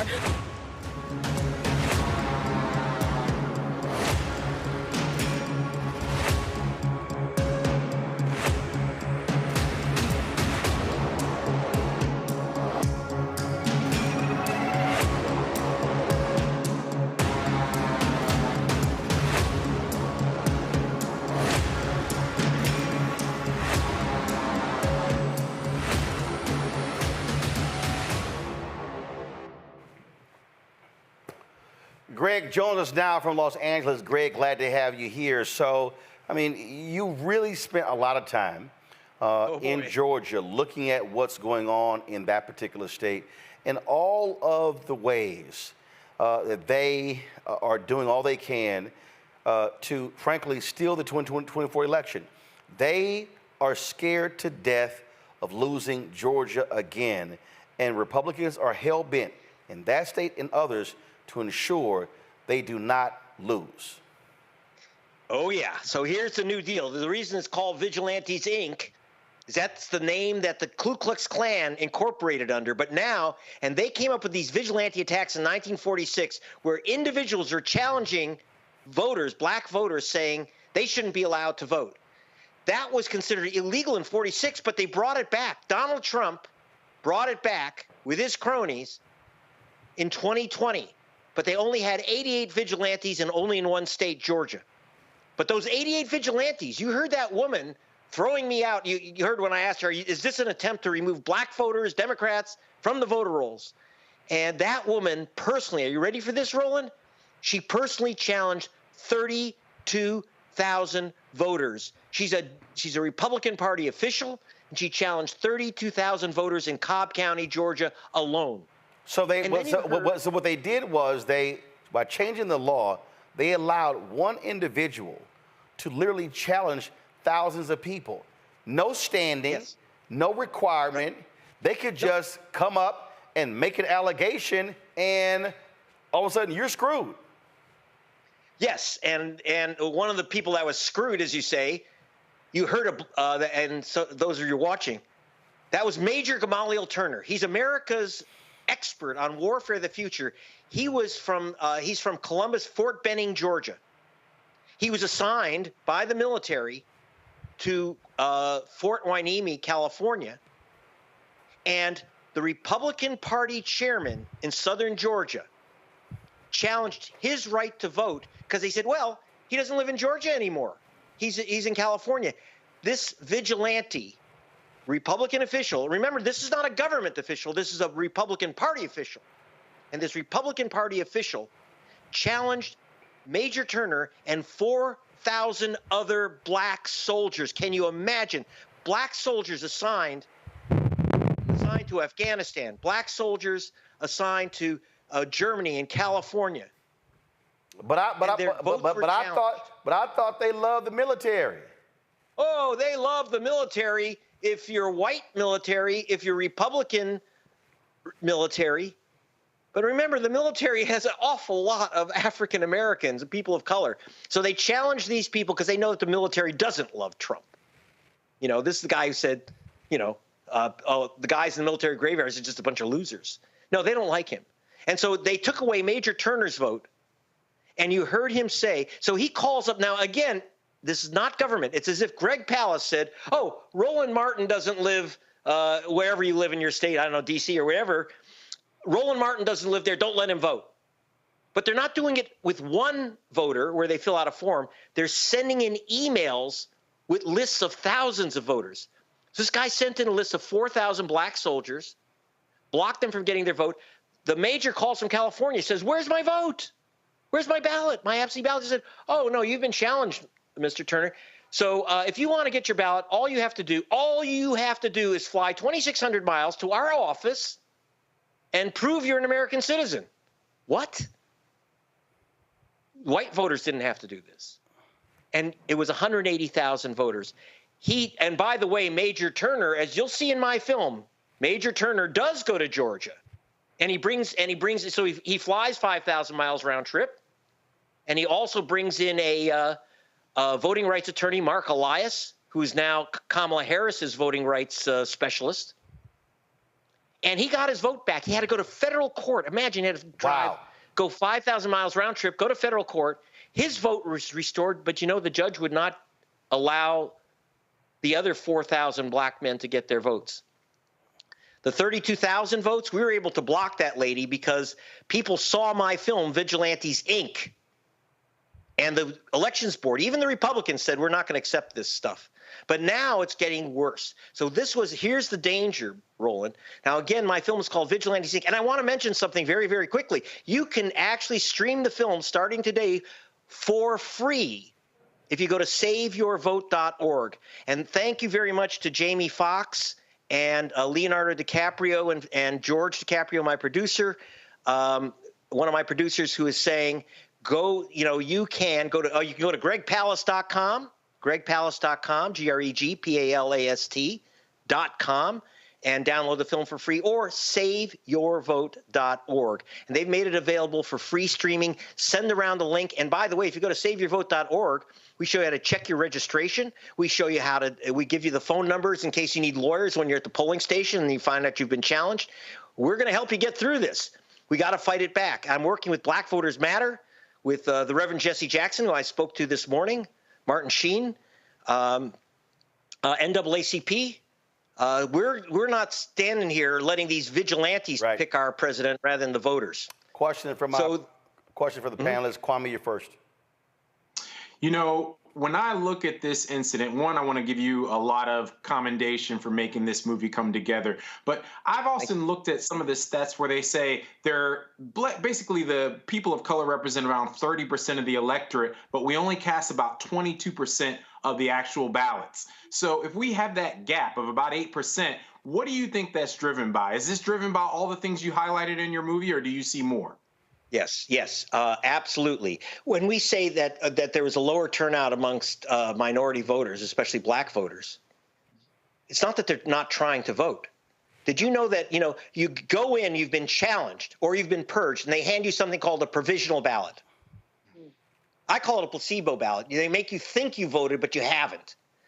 According to the United States government, 2.7 million provisional ballots were thrown out, rejected in the last presidential election. 2.7 million ballots. And dig this, if you're black, the chance your provisional ballot won't be counted is 700% higher than if you're white. 500% higher if you're Hispanic than if you're white. So so black people are trying to vote, but they show up and like Major Turner, you don't get your ballot because someone's challenged you. You've been purged. And you know, at the end of that little clip, we had a woman, an African-American young woman in tears. You know why? Because her grandmother had been voting in the same polling station for 50 years. Shows up and they say, you can't vote here. You're not on the voter rolls anymore because you don't live in Georgia anymore. I went to her house. If you had to offer one solution to that, what do you think we can focus on like a laser between now and the election? What do you think that one thing that we can work on if you want to make a recommendation to the audience? Absolutely. We have to stop the vigilance. Like Kamala Harris's voter protection person says, the #1 threat in this year, brand new, is this massive vigilante voter attack. In Georgia, they took it out for a test drive in Georgia in 2020, and they had 88 vigilantes. The group that the Trump group that's behind this, True the Vote, they've gone from 88 vigilantes. Are you ready for this? They've signed up 40,000 vigilantes. They've already, as of 5 weeks ago, they challenged 832,000 voters. This story is not being covered, and that's why Harris and Elias are losing their minds. Actually, Reverend Jackson was talking with Kamala Harris about this on Saturday and talking about our film. So we're using the film as a weapon. It's not a movie, it's a movement. I just got a message from the head of the NAACP in Georgia, Gerald Griggs, that we're going to be showing the movie and using that as a basis for a planning discussion of the voting rights leadership, not only in Georgia, but I'm going to Houston. I'm going to be in other cities, but most important is to get this thing out for people to see the film, pass it around, and learn how to protect yourself. Candace. There's going to be a million challenges. Candace. I understand that this is a film that takes a look at two families. Who are these two families that you explore in the film, and how does it unfold? Well, you saw Major Gamaliel Turner, the military expert. They picked on the wrong guy because his father, Harold Turner, with Ralph Abernathy and Martin Luther King, founded the Southern Christian Leadership Conference.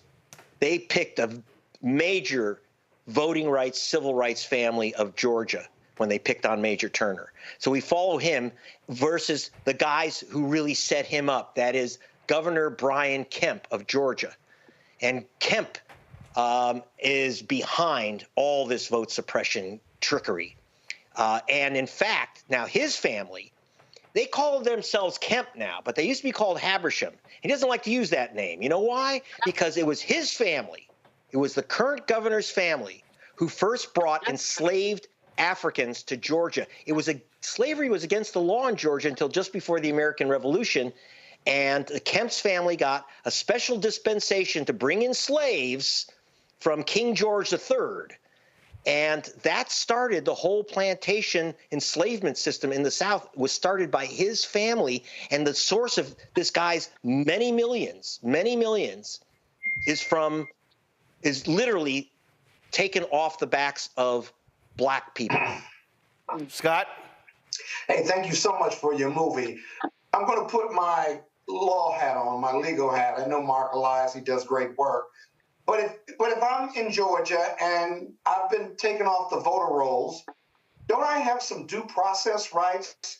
Doesn't the state have to give me notice of that and give me an opportunity to respond and to be heard and to cross-examine whoever's challenging my ballot? And wherever I am, I understand California, but let's say I'm in Georgia. I mean, they don't just throw me off the ballot because of a challenge, or am I just being naive here with this? Well, I wouldn't say you're naive. You have to know Georgia, and some of these other states.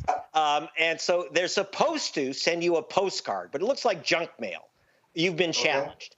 But listen, unlike if you got challenged by the government, all you have to do is send back a postcard or call them up and make a contact, and you're back on the rolls.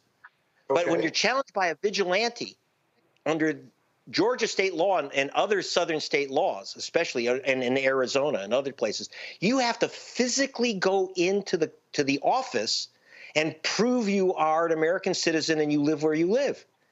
So you have all these absent black students, you have black soldiers, you have all these people who are temporarily moved, especially this was during COVID the last time. And you have to actually go into that office and prove you are who you are. What do I have to show them? What do I have to show them? Birth certificate, voting registration card, what? You have to show them that you're a citizen and that you live where you live. But the problem is people don't even know about these cards. A lot of people never get the cards or never see them, and they don't know they've been challenged, so they don't get their ballots. Or even worse, most Georgians who were challenged got their ballots, but when they mailed in their ballots, they weren't counted, and those people don't even know it. It's really horrific, and it's spread to 43 states, but mostly the battleground states. Trump is working on the battleground states. Well, real quick, the certification of the vote after November 5th in Georgia is now discretionary. It's not ministerial. Yes. Can you comment on that change in the law and how you believe the Republicans are going to try to undermine the elections now that it's discretionary? Well, in Vigilantes Inc., which again you get for free at SaveYourVote.org, Vigilantes Inc., I actually have Helen Butler, who was on the elections board, and she talked about the need to certify the vote. They try to pressure her not to certify the vote. And she said, I won't go along with it. So the governor used his new authority to simply remove her from her elections board. And she said, this is a real danger. People, if you don't know what certification means, it's a fancy legal term. But what it means is that once you have the vote, someone has to say, yes, this is the correct vote, the county elections board. And then it goes to the state elections board, and they certified it. Now, the current Republican, not just Republican, the MAGA-controlled elections board has already said that they may not certify the vote in Fulton County. Understand, Fulton County is Atlanta. Yep. Last time, Joe Biden won Fulton County by 250,000 votes. If they don't certify Fulton, Georgia's gone. Georgia's gone.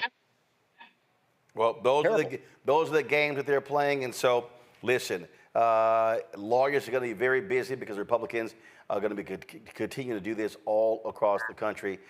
Folks, you want to check the film out, Vigilantes Inc., go to gregpalast.com, GregPalast.com. You can also go check it out on the other site. Go ahead and tell us what it is, Greg. Yep. Save Your Vote, not Save My Vote, not Save Roland's Vote, but SaveYourVote.org, and you can not only download or stream the film, but you can check your registration there and get other help and advice. All right. Thank you, Roland. Great. You're doing God's work here, man. We appreciate it. Keep up the good work. Thanks a lot.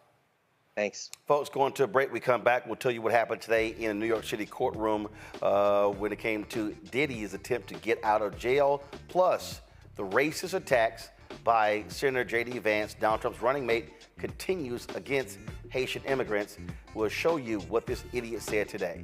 You're watching Roland Martin Unfiltered on the Black Star Network. Support our work.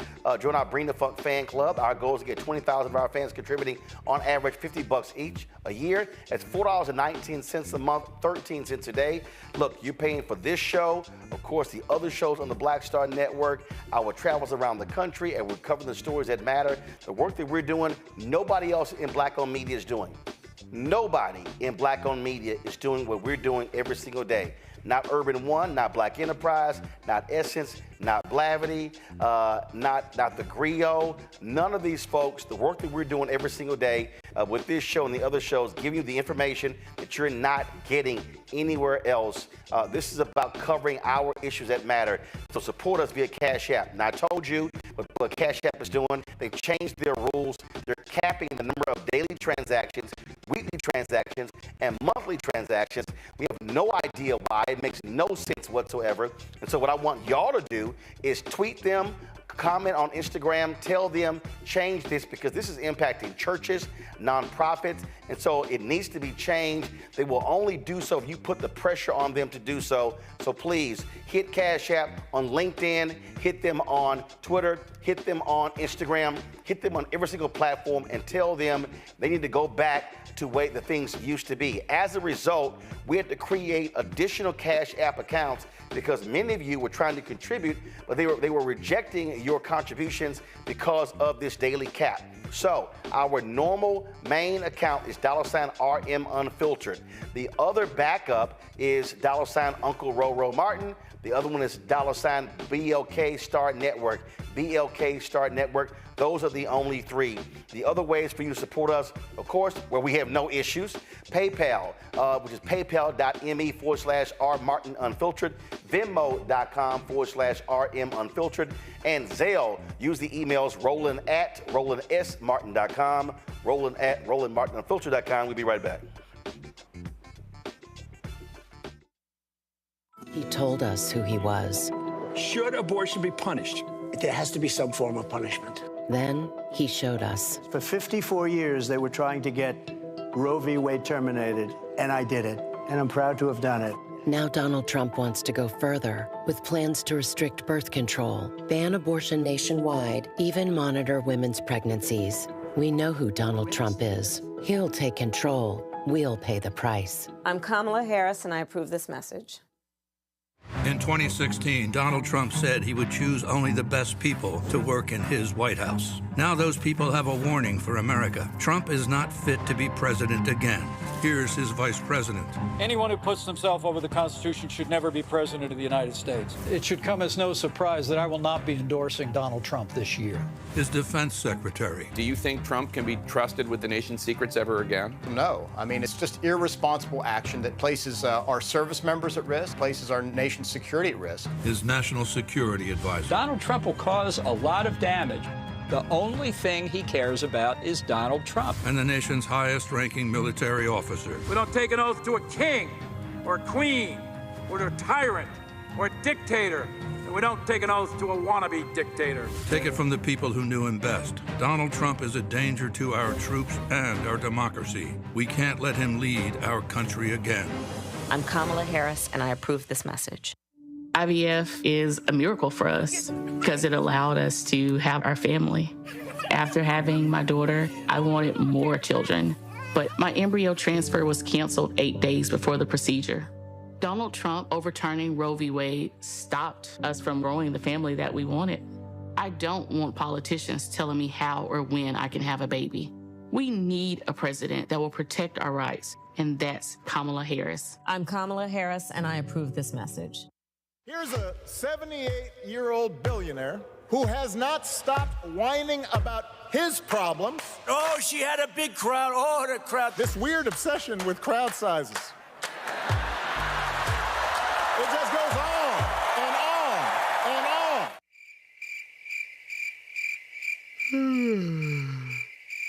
America's ready for a new chapter. We are ready for a President Kamala Harris. I'm Kamala Harris, and I approve this message. The overturning of Roe almost killed me. I had a blood clot in my uterus that caused my labor to have to be induced because of the overturn of Roe v. Wade. I wasn't able to get life-saving treatment sooner. I almost died. And that's because of the decision that Donald Trump made. I was able to get Roe v. Wade terminated, and I'm proud to have done it. The doctors and nurses were afraid that if they treated me in the incorrect way, that they would be prosecuted for that. And that's appalling. Donald Trump says that women should be punished. Do you believe in punishment for abortion? There has to be some form of punishment for the woman. Yeah. I believe that women should have reproductive freedom to make the choices about their own bodies. 4 more years of Donald Trump means that women's rights will continue to be taken away one by one by one by one. This has to stop because women are dying. I'm Kamala Harris, and I approve this message. Hi, I am Tommy Davidson. I play Oscar on Proud Family, Louder and Prouder. I don't play Sammy, but I could. Or I don't play Obama, but I could. I don't do Stallone, but I could do all that. And I am here with Roland Martin on Unfiltered.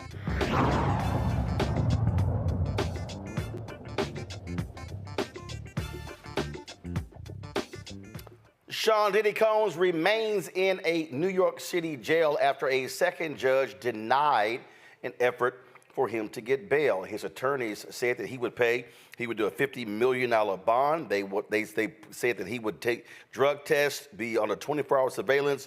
No women would be at his residence, but Judge Andrew Carter said no. Said the government provided sufficient evidence that Combs was a danger to the community and a danger to obstruct justice and intimidate witnesses. He also called the defense's bail package insufficient. And so that's what took place today.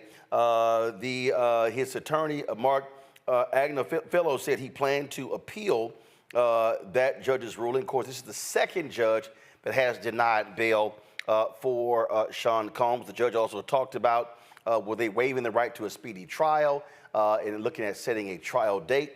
And so he continues to sit in a jail. They also wanted him to get moved to a facility in Essex County, but the government said that's up to the Bureau of Prisons decision as to where they move him. Candace, I want to go to you first. Again, this is the second judge who said he will threaten witnesses, and that's why they're not going to give him bail. And so the government has clearly persuaded these judges that Sean Combs is an absolute threat to any potential witness in this case.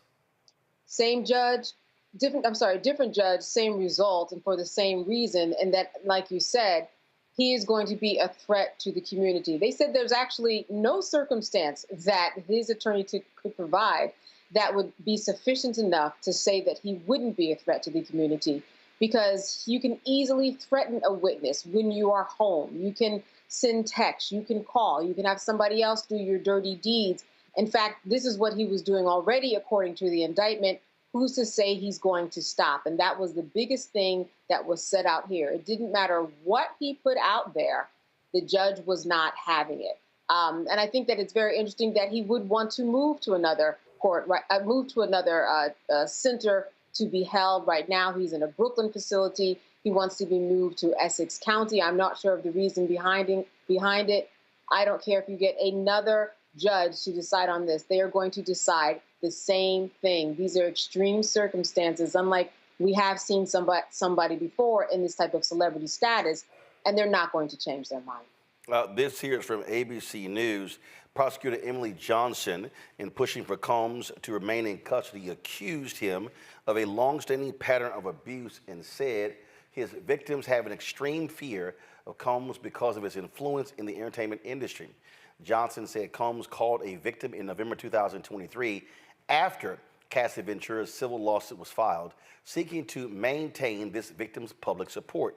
According to prosecutors, the victim told Combs that when she read Ventura's lawsuit, quote, "I feel like I'm reading my own sexual trauma." Combs allegedly tried to convince her she willingly participated in the acts, but the woman pushed back, saying that was not how she saw things. Diddy told the woman, whom prosecutors said he supports financially, that she ain't got nothing to worry about if she kept up her support of him. Prosecutors said it made clear Combs would use financial coercion to keep victims close. Mindful of the judge's stated concerns about potential witness tampering, Agnifilo offered to place 1 or 2 retired police officers at Combs' house at all times to control who enters and keep a visitor's log.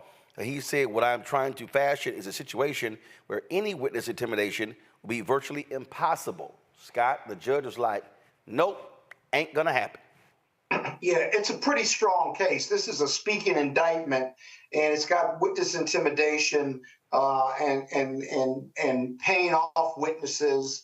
The government has really laid this out in a really powerful way, much like they did with Weinstein, much like they've done with R. Kelly. Both are in jail, and this defense that this was consensual, that factual scenario the prosecutor gave, which you just read, that's troubling to any judge, because now he's demonstrated in a civil case that he will try to persuade witnesses to support him. There's no reason for him not to do that in a criminal case when he's facing up to life imprisonment for racketeering or minimum 15 years for sexual trafficking.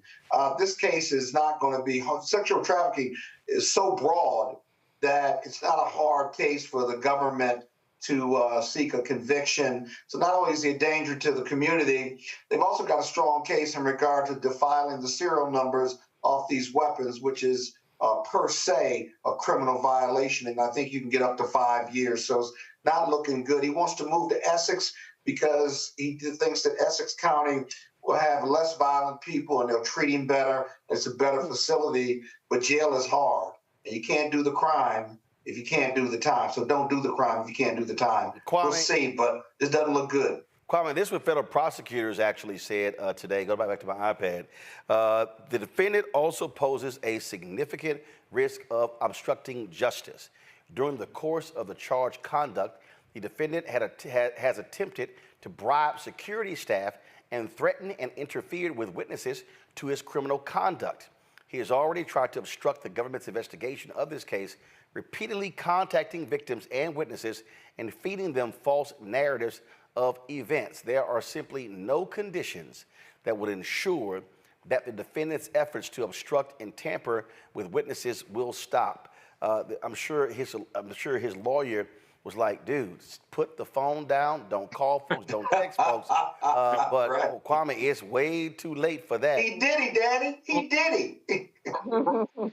Roland, I feel like we need to draw a hard line in the sand. And I want to try this case, for me personally, in the court of public opinion. I think it is time for black men to stand with women of color, to stand up for them. I know after I saw that video with Cassie, and I know that's not the charge directly being charged right now, but I saw that and I said the only thing that for me is justice in that chase is a reciprocal ass whooping for Puffy in the same way.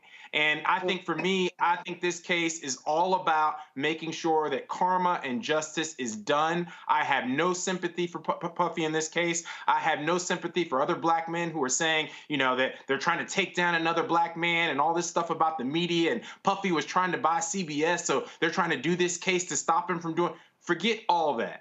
This is a case of domestic violence. It's a case of repeated violence against women, and I hate to see that, and I want to make sure that he suffers and that all justice is done. So no sympathy for me, no safe harbor for Puffy here, and I hope the full course of the law is taken care of and done on our behalf. Roland, can I jump in? Candace, the prosecutors read a number of other text messages in court. First of all, that the previous woman I read, they actually have, that was recorded. They have recordings of that. They also read text messages that he sent to Ventura after that video, after that famous fight that was caught on video, the attack in Los Angeles. He said to her, give me 1 second, he said to her about calling the cops. Call me, the cops are here. I got 6 kids. You, please call. I'm surrounded. You're going to abandon me. I'm alone. She replied, I have a black eye and a fat lip. You are sick for thinking it's okay to do what you've done. I still have crazy bruising. They have that in text messages, and that's what the judge cited as saying, nah, he can't be let out.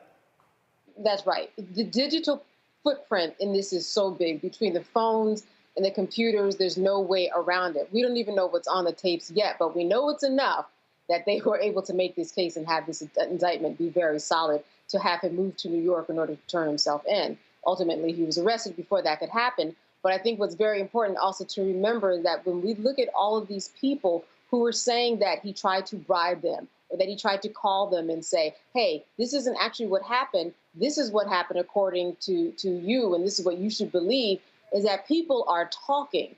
Every witness who he tried to pay, every witness who he tried to coerce, every witness who he gave money to, they are making deals. They are already talking, and more will be coming. And that's the takeaway that I get when I look at all this evidence that the judge cited, that people are already out there and they're continuing to build their case. Day by day, they are adding. Hold on 1 second. Hold on. And they also, the prosecutors read in court a statement from another unnamed victim who said, you always want to show me that you have the power and you knock me around. I'm not a rag doll. I'm someone's child. Yeah, you know, Roland, as a former sex crimes prosecutor, let me say this, that sexual trafficking, sexual abuse, rape is all about power, right? The sex piece and the domination is the vehicle, but the root of all of this is power. And he fits that model as a mogul, controlling their lives with these videos and drugs and what have you. I mean, this shit was insane, man. In one part of in fact, the attorney tried to say that it was a toxic but loving relationship, and the judge said, the judge citing the video said, what does love have to do with that? Exactly. Because he had his security people and his housekeepers and body men. They had, in the indictment says they had to carry bags or satchels or fanny packs that had drugs in them of his choice, cocaine, amphetamines, you name it, so that at any point in time, his drug of choice or the people that he was having these freakouts with, that they would be readily available. And then they recovered those drugs, many of them, thousands of pills, a lot of pills, when they did the search for them. And let me just leave you with this. The only reason the police, when they're investigating, or the FBI, raid your house is because they think you're either going to get rid of evidence or you're not cooperating with their investigation. That's a big part of the judge's thinking as well. Kwame, go ahead. One of the unique pieces of data that I wanted to leave everybody with is that the Southern District of New York, the SDNY, the famous sovereign district, has a 95% conviction rate. They would not have brought this case if their ducks weren't in a row. So 95% conviction rate does not speak well for Puffy, and I think it speaks very well for justice. And I would say really quickly that he's trying to get credit for saying, hey, I will not have drugs if you let me out. He shouldn't have drugs anyway. So he can't get credit for that and expect the judge to act just because he said he won't have drugs if he is placed on home detention. I asked the question yesterday, and so he's going to remain behind bars. There was also a back and forth, Scott, in court about waiving speedy trial with next court date, things along those lines. Potentially, when could this go to trial? Probably in 2025. Both sides will waive speedy trial, or the defense will, because the defense wants to delay it as long as it can so they can gather all the evidence in their own internal investigation, but also digest the evidence and the documents and the witness statements from the FBI to put a defense together. Now, they foreshadowed his defense to be that all of these things he's accused of were all consensual. Well, that's going to be a hard lift, because with drugs involved and the intimidation and controlling their careers based on the videos that were taken and based on the acts, and then him running the videos and showing them, paying them less, and physically and mentally abusing them, again, rooted in power, that's going to be a powerful rebuttal to consent.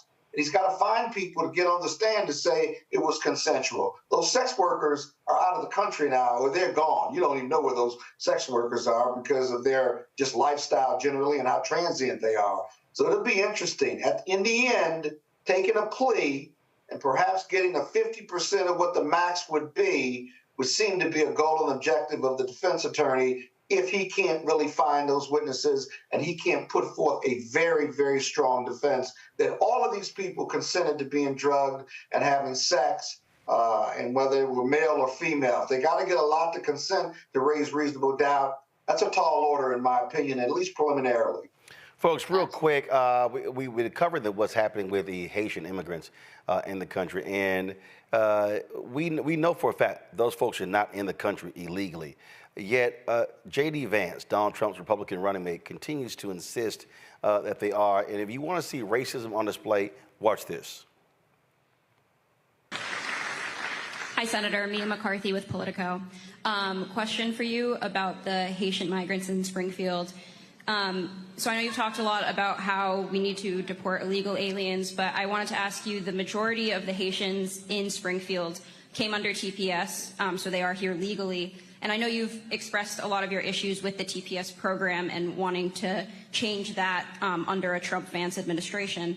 But I guess my question for you is, if you become the vice president under a Trump administration, what will you guys do about the migrants that are already there, since they did arrive legally? And a follow-up to that, if you plan to deport them, how would you do that legally? Well, look, this is a media and Kamala Harris fact check that I want to clarify and clear up right now. And here's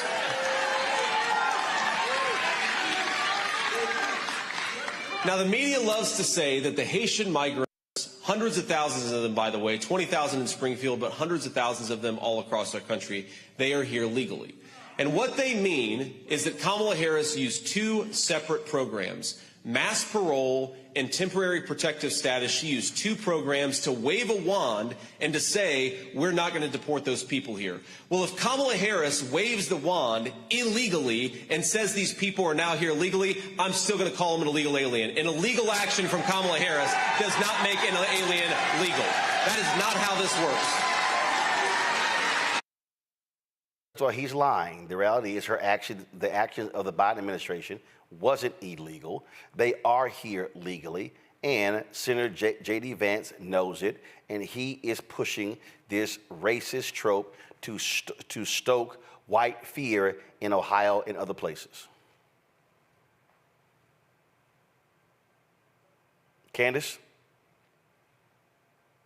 All making it up as you go along. This is what we're seeing now. They did it with the Haitians when HIV/AIDS was rampant, and they said that Haitians were the hotbed of where AIDS was happening. Hitler did it with the Jews, saying that they were carrying certain diseases and bringing it to the masses. This is a man that's following a playbook that we have already seen, and he's making it up as he goes along because this is the only scapegoat that he has. He's playing with the journalists and the media, saying, go check out this story. And when journalists check out the story, they make it a bigger story where people's homes have to be evacuated and schools and festivals have to be evacuated, and then blaming that on the Haitians when this is a problem that he created. It's a distraction. It's a part of their strategy. They do it pretty well because we always end up at this same point, kind of talking about this nonsense, but it all looks the same. It's just different words, same tune. People need to really fact check. They need to do their homework to understand what all of this means. And when they don't, that is the problem. The other problem is that we are a community and a world and the United States of America where we just don't know our neighbors. We don't have people that look like him that actually know Haitians on a large scale personally in order to displace the fear that you have. If that happened, if we didn't live in this systematic racial society, we would know our neighbors a little better and we wouldn't be scared. But that's not how we have America set up. We have it so that we live separate lives, separate ways, so that they can invoke and instill fear. And that is what's going on. Kwame, here's what the Wall Street Journal reported today. A Vance spokesperson on Tuesday provided the Wall Street Journal with a police report in which a resident had claimed the pet might have been taken by Haitian neighbors. But when a reporter went to Anna Kilgore's house Tuesday evening, she said her cat, Miss Sassy, which went missing in late August, had actually returned a few days later, found safe in her own basement.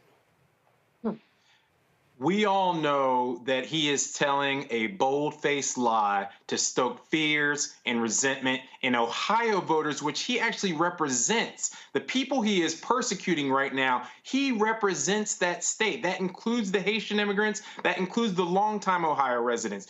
Vice President Harris was interviewed by the National Association of Black Journalists just a few days ago and told a very powerful, humanizing story. She talked about how one of the young kids at one of these schools where a bomb threat was called in Springfield, Ohio, was on their way to picture day at school. A young kid, we all know the pride that you have in picture day. You're going to line up with all your friends. They're all going to be part of the team. We're all going to be in this class together. That student was not allowed to go to school along with hundreds and thousands of others because of the 30 or more bomb threats that have been called in to the Springfield, Ohio schools. So we are at mission critical right now in terms of this fear, and we are 1 inch away from this turning into an act of violence against this community that we all will regret. So this just boils me beyond, because this is a story that has always been part of the American stories. When the Italians showed up, when the Irish showed up, when the Germans showed up, all those ways of immigrants who've gone through this, and there's always going to be some bumps in the road,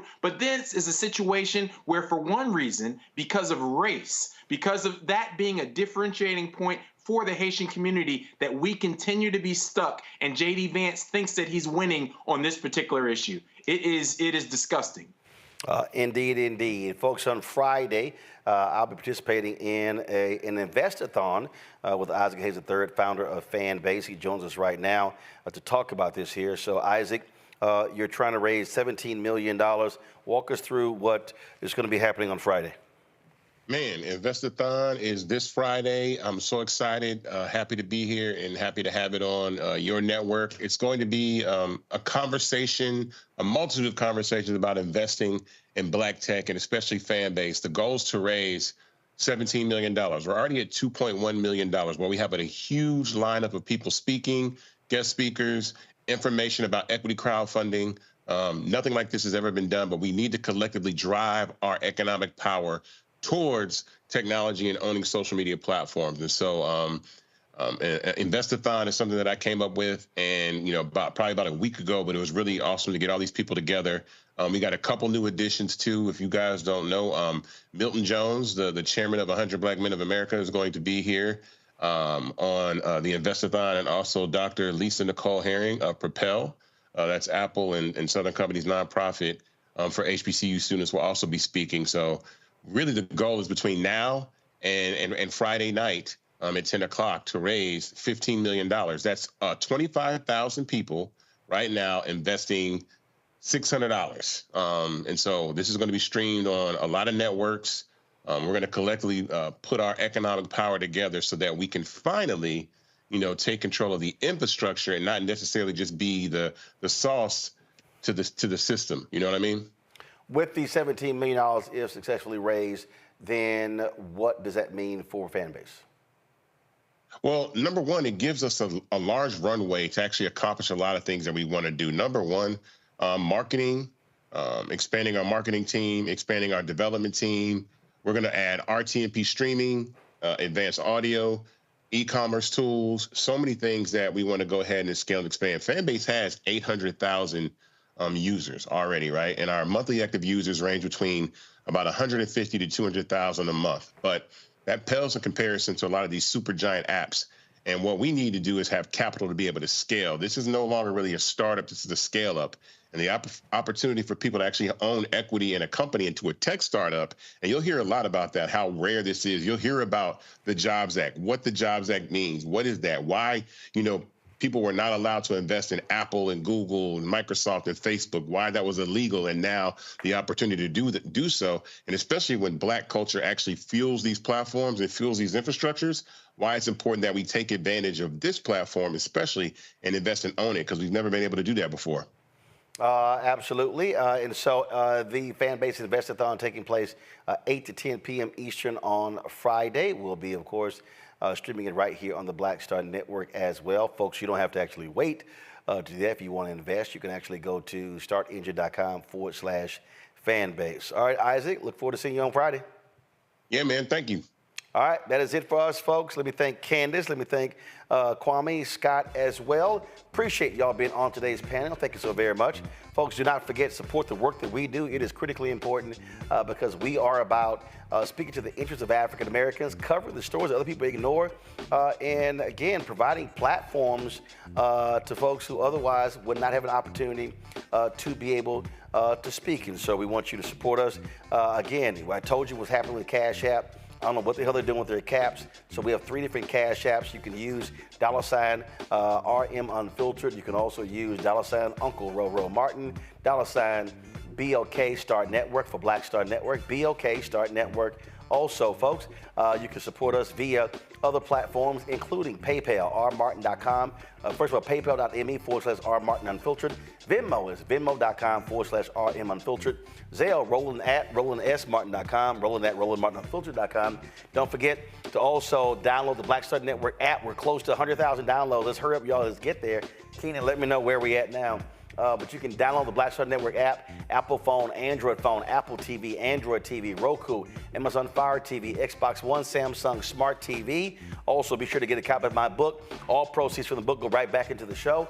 And so proceeds from the book is White Fear, How the Browning of America is Making White Folks Lose Their Minds, available at bookstores nationwide. You can also, of course, download the audio version on Audible. Folks, that's it. I'll see y'all tomorrow right here on Roland Martin Unfiltered on the Black Star Network. And also shout out to the folks at General Motors. I was there today for the General Motors Media Summit, doing one of their panels, and so had a great time there. And so be back on the road on Saturday, because I'll be in Atlanta and I'll be inducted to the National Black Radio Hall of Fame. And so look forward to that on Saturday. And then Monday, I'll be teaching the master class at Clark Atlanta University. Folks, that's it. I'll see you tomorrow. Holla! Black Star Network is here. Oh, no punch! I'm real revolutionary right now. Thank you for being the voice of Black America. All momentum we have now, we have to keep this going. The video looks phenomenal. See, this difference between Black Star Network and Black-owned media and something like CNN. You can't be Black-owned media and be scared. It's time to be smart. Bring your eyeballs home. You dig?